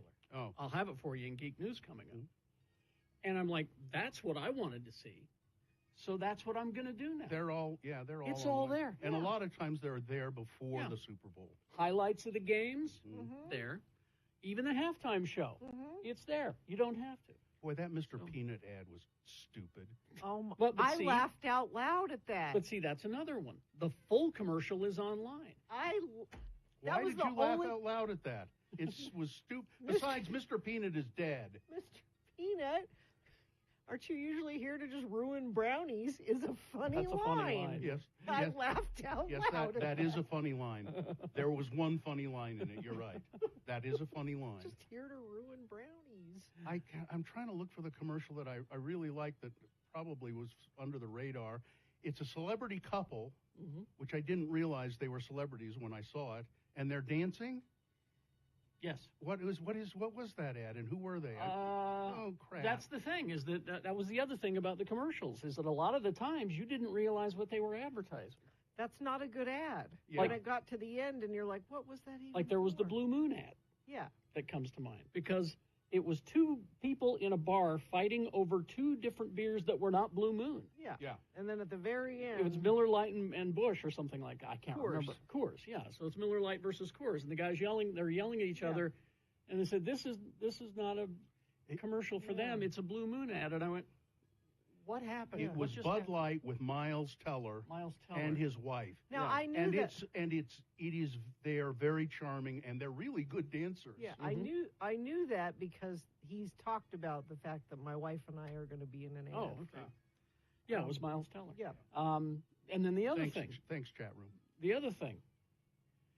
QR codes. Do not. Yeah, that's dumb. Who? Don't do that. Several did it. Yeah, there were like 4. But don't scan QR codes on your TV. No. Don't do it. And how many professional gambling websites were there? Yeah, there's a lot of that. Yeah, well, isn't it odd? I mean, that years ago, the NFL, not that long ago, the NFL, man, we don't want to have anything to do. I was going to bring that up. We don't want to have anything to do with gambling. And now they not only run the ads, I believe they have some interest. Players, yeah. They have some interest in those. So you don't want people saying that the NFL is rigged? Oh, sure, align yourself with a gambling app. Maybe this is just because I am a mom, but I really liked the Bradley Cooper and his mom T-Mobile ad. It was kind of cute, but one thing she's a very short woman who's had too much plastic surgery. Well, Brad, your son paid for it. I guess. Mom, so. if I ever make it big, we're gonna fix your face. We're gonna fix your face? Is that what he said to his mother? That's pretty. And, I'm kind of intrigued by that Sylvester Stallone. No, I didn't like that one. That was weird, and I didn't get it. Well, and Sue said the same thing. She goes, didn't we see this one last year? I said, no, that's their continuing ad campaign. Yeah. All of their characters are up on top of a mountain. And the Maya Rudolph Eminem stuff was horrible. Stupid. Let down. Horrible. Yeah. I was reading something that said a couple of weeks ago that said, we think Maya Rudolph will come to regret agreeing to be a spokesperson for Eminem. I think so. The Bush beer ad with Sarah McLachlan, people liked, it says here. Boy, Miles Teller's wife is pretty. What about the Ben Stiller, Steve Martin Pepsi ad? Didn't do anything for me. No? I was... I like the Steve Martin one, not so much the Ben Stiller one. Well, what was interesting is that we got the two of them together, which is what we wanted, on the internet, but not on the TV show. Mm-hmm. Now, some people really liked premature electrification, and some people thought it was juvenile and sophomoric and stupid. Do you have any opinion on that one? I didn't see that one. It's talking about the Ram electric truck. Mm-hmm. And he says, some people are afraid of premature electrification. And then they go on, and there's a woman saying, I hate it when premature electrification happens. It's just so unfulfilling. And they go on and on with these innuendos. Blah, blah, blah. Yeah. The Workday ad with... I like that. Don't call each other rock stars. It made me sad. Because they're all old? Because they're all old. The best part of that, Poor though... Ozzy, though. I'm here to attest that people get old, Carrie. But I thought the funniest part, though, was the one when Paul Stanley, leaned in the door and, fog came with him, Well, yeah. But I like that. He really does have a lisp, doesn't he? Oh, yes. Horrible lisp. Yes, he does. The Royal Crown with Dave Grohl. I'm sure somebody's done it. Gone and fact-checked it and just check and see if every one of those things... Invented by Canadians? But a couple of them were like, what? Really? Yeah, I'm sure came they from were. Canada. Yeah. He says in the ad, look it up. I'm going to. Fact check that. I think we're done with Breaking Bad reunions. Well, I think they've officially said we're not doing it. They did. That's it? They with said the popcorners? Yeah, they said, we'll do this one. We will not do it Don't anymore. ask us again. It was good. Yeah. But the worst ads? Those Caddyshack ones for the beer. With Tony Romo as the Bill Murray character. It was terrible. They were so bad I didn't even get that that's what they were doing. And Brian Cox was supposed to be Ted Knight. Ted Knight. Judge Smales, doing all of his lines, too. Yeah. And the woman that the ball gets... Yeah, that's her. That was the actress. Yeah. But... Loofah my stretch marks. Yeah, it's and her. Danny was there. Yeah, I said that. I'm like, it's Danny. Yeah. But it wasn't funny. It was bad. Really I'm bad. sorry. You're famous for ruining brownies was the best line. The Disney 100 Years ad. Nice. Well done. Brought a tear to my eye. Yeah, well done. All right. Now, what do the Jesus ads? Yeah. And somebody said that they're done by a group that's anti-LGBTQ. I know that. Mm-hmm. I know that it's, and I don't want, but I thought they were well done. Do you know what they did? They just culled every tearjerker video from Twitter that's happened in the last 2 years, and so don't give them credit. It's videos you've seen on Twitter. They did it very well. Are you going to go to church?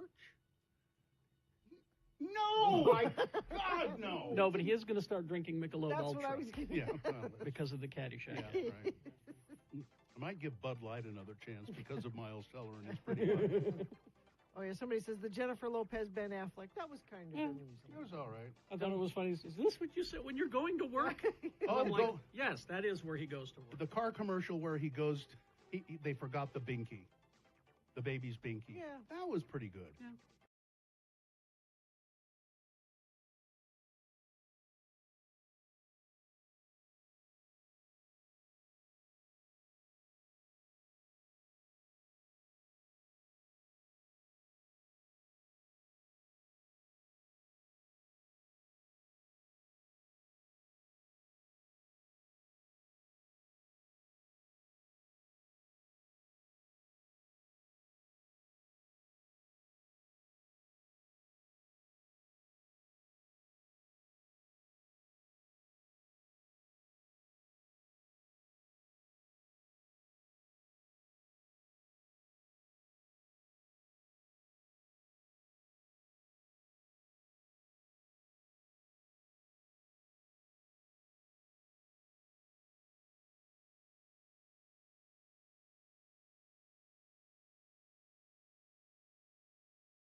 Because on this day, 40 years ago, Man.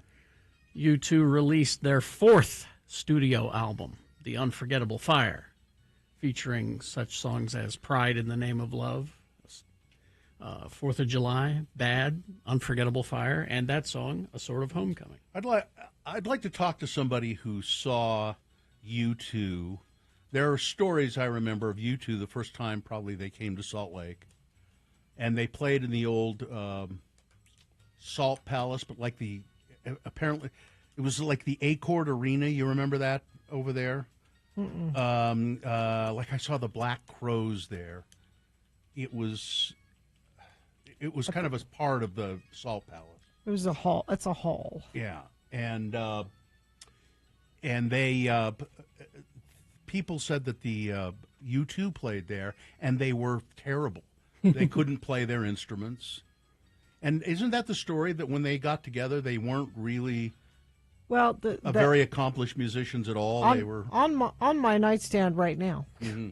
Yes, I have the Bono book Surrender, Mm-hmm. and I'm not reading it cover to cover because the way it's written is just like each chapter is a song, and it's just little bits. So I read Small it in bites. little small bites.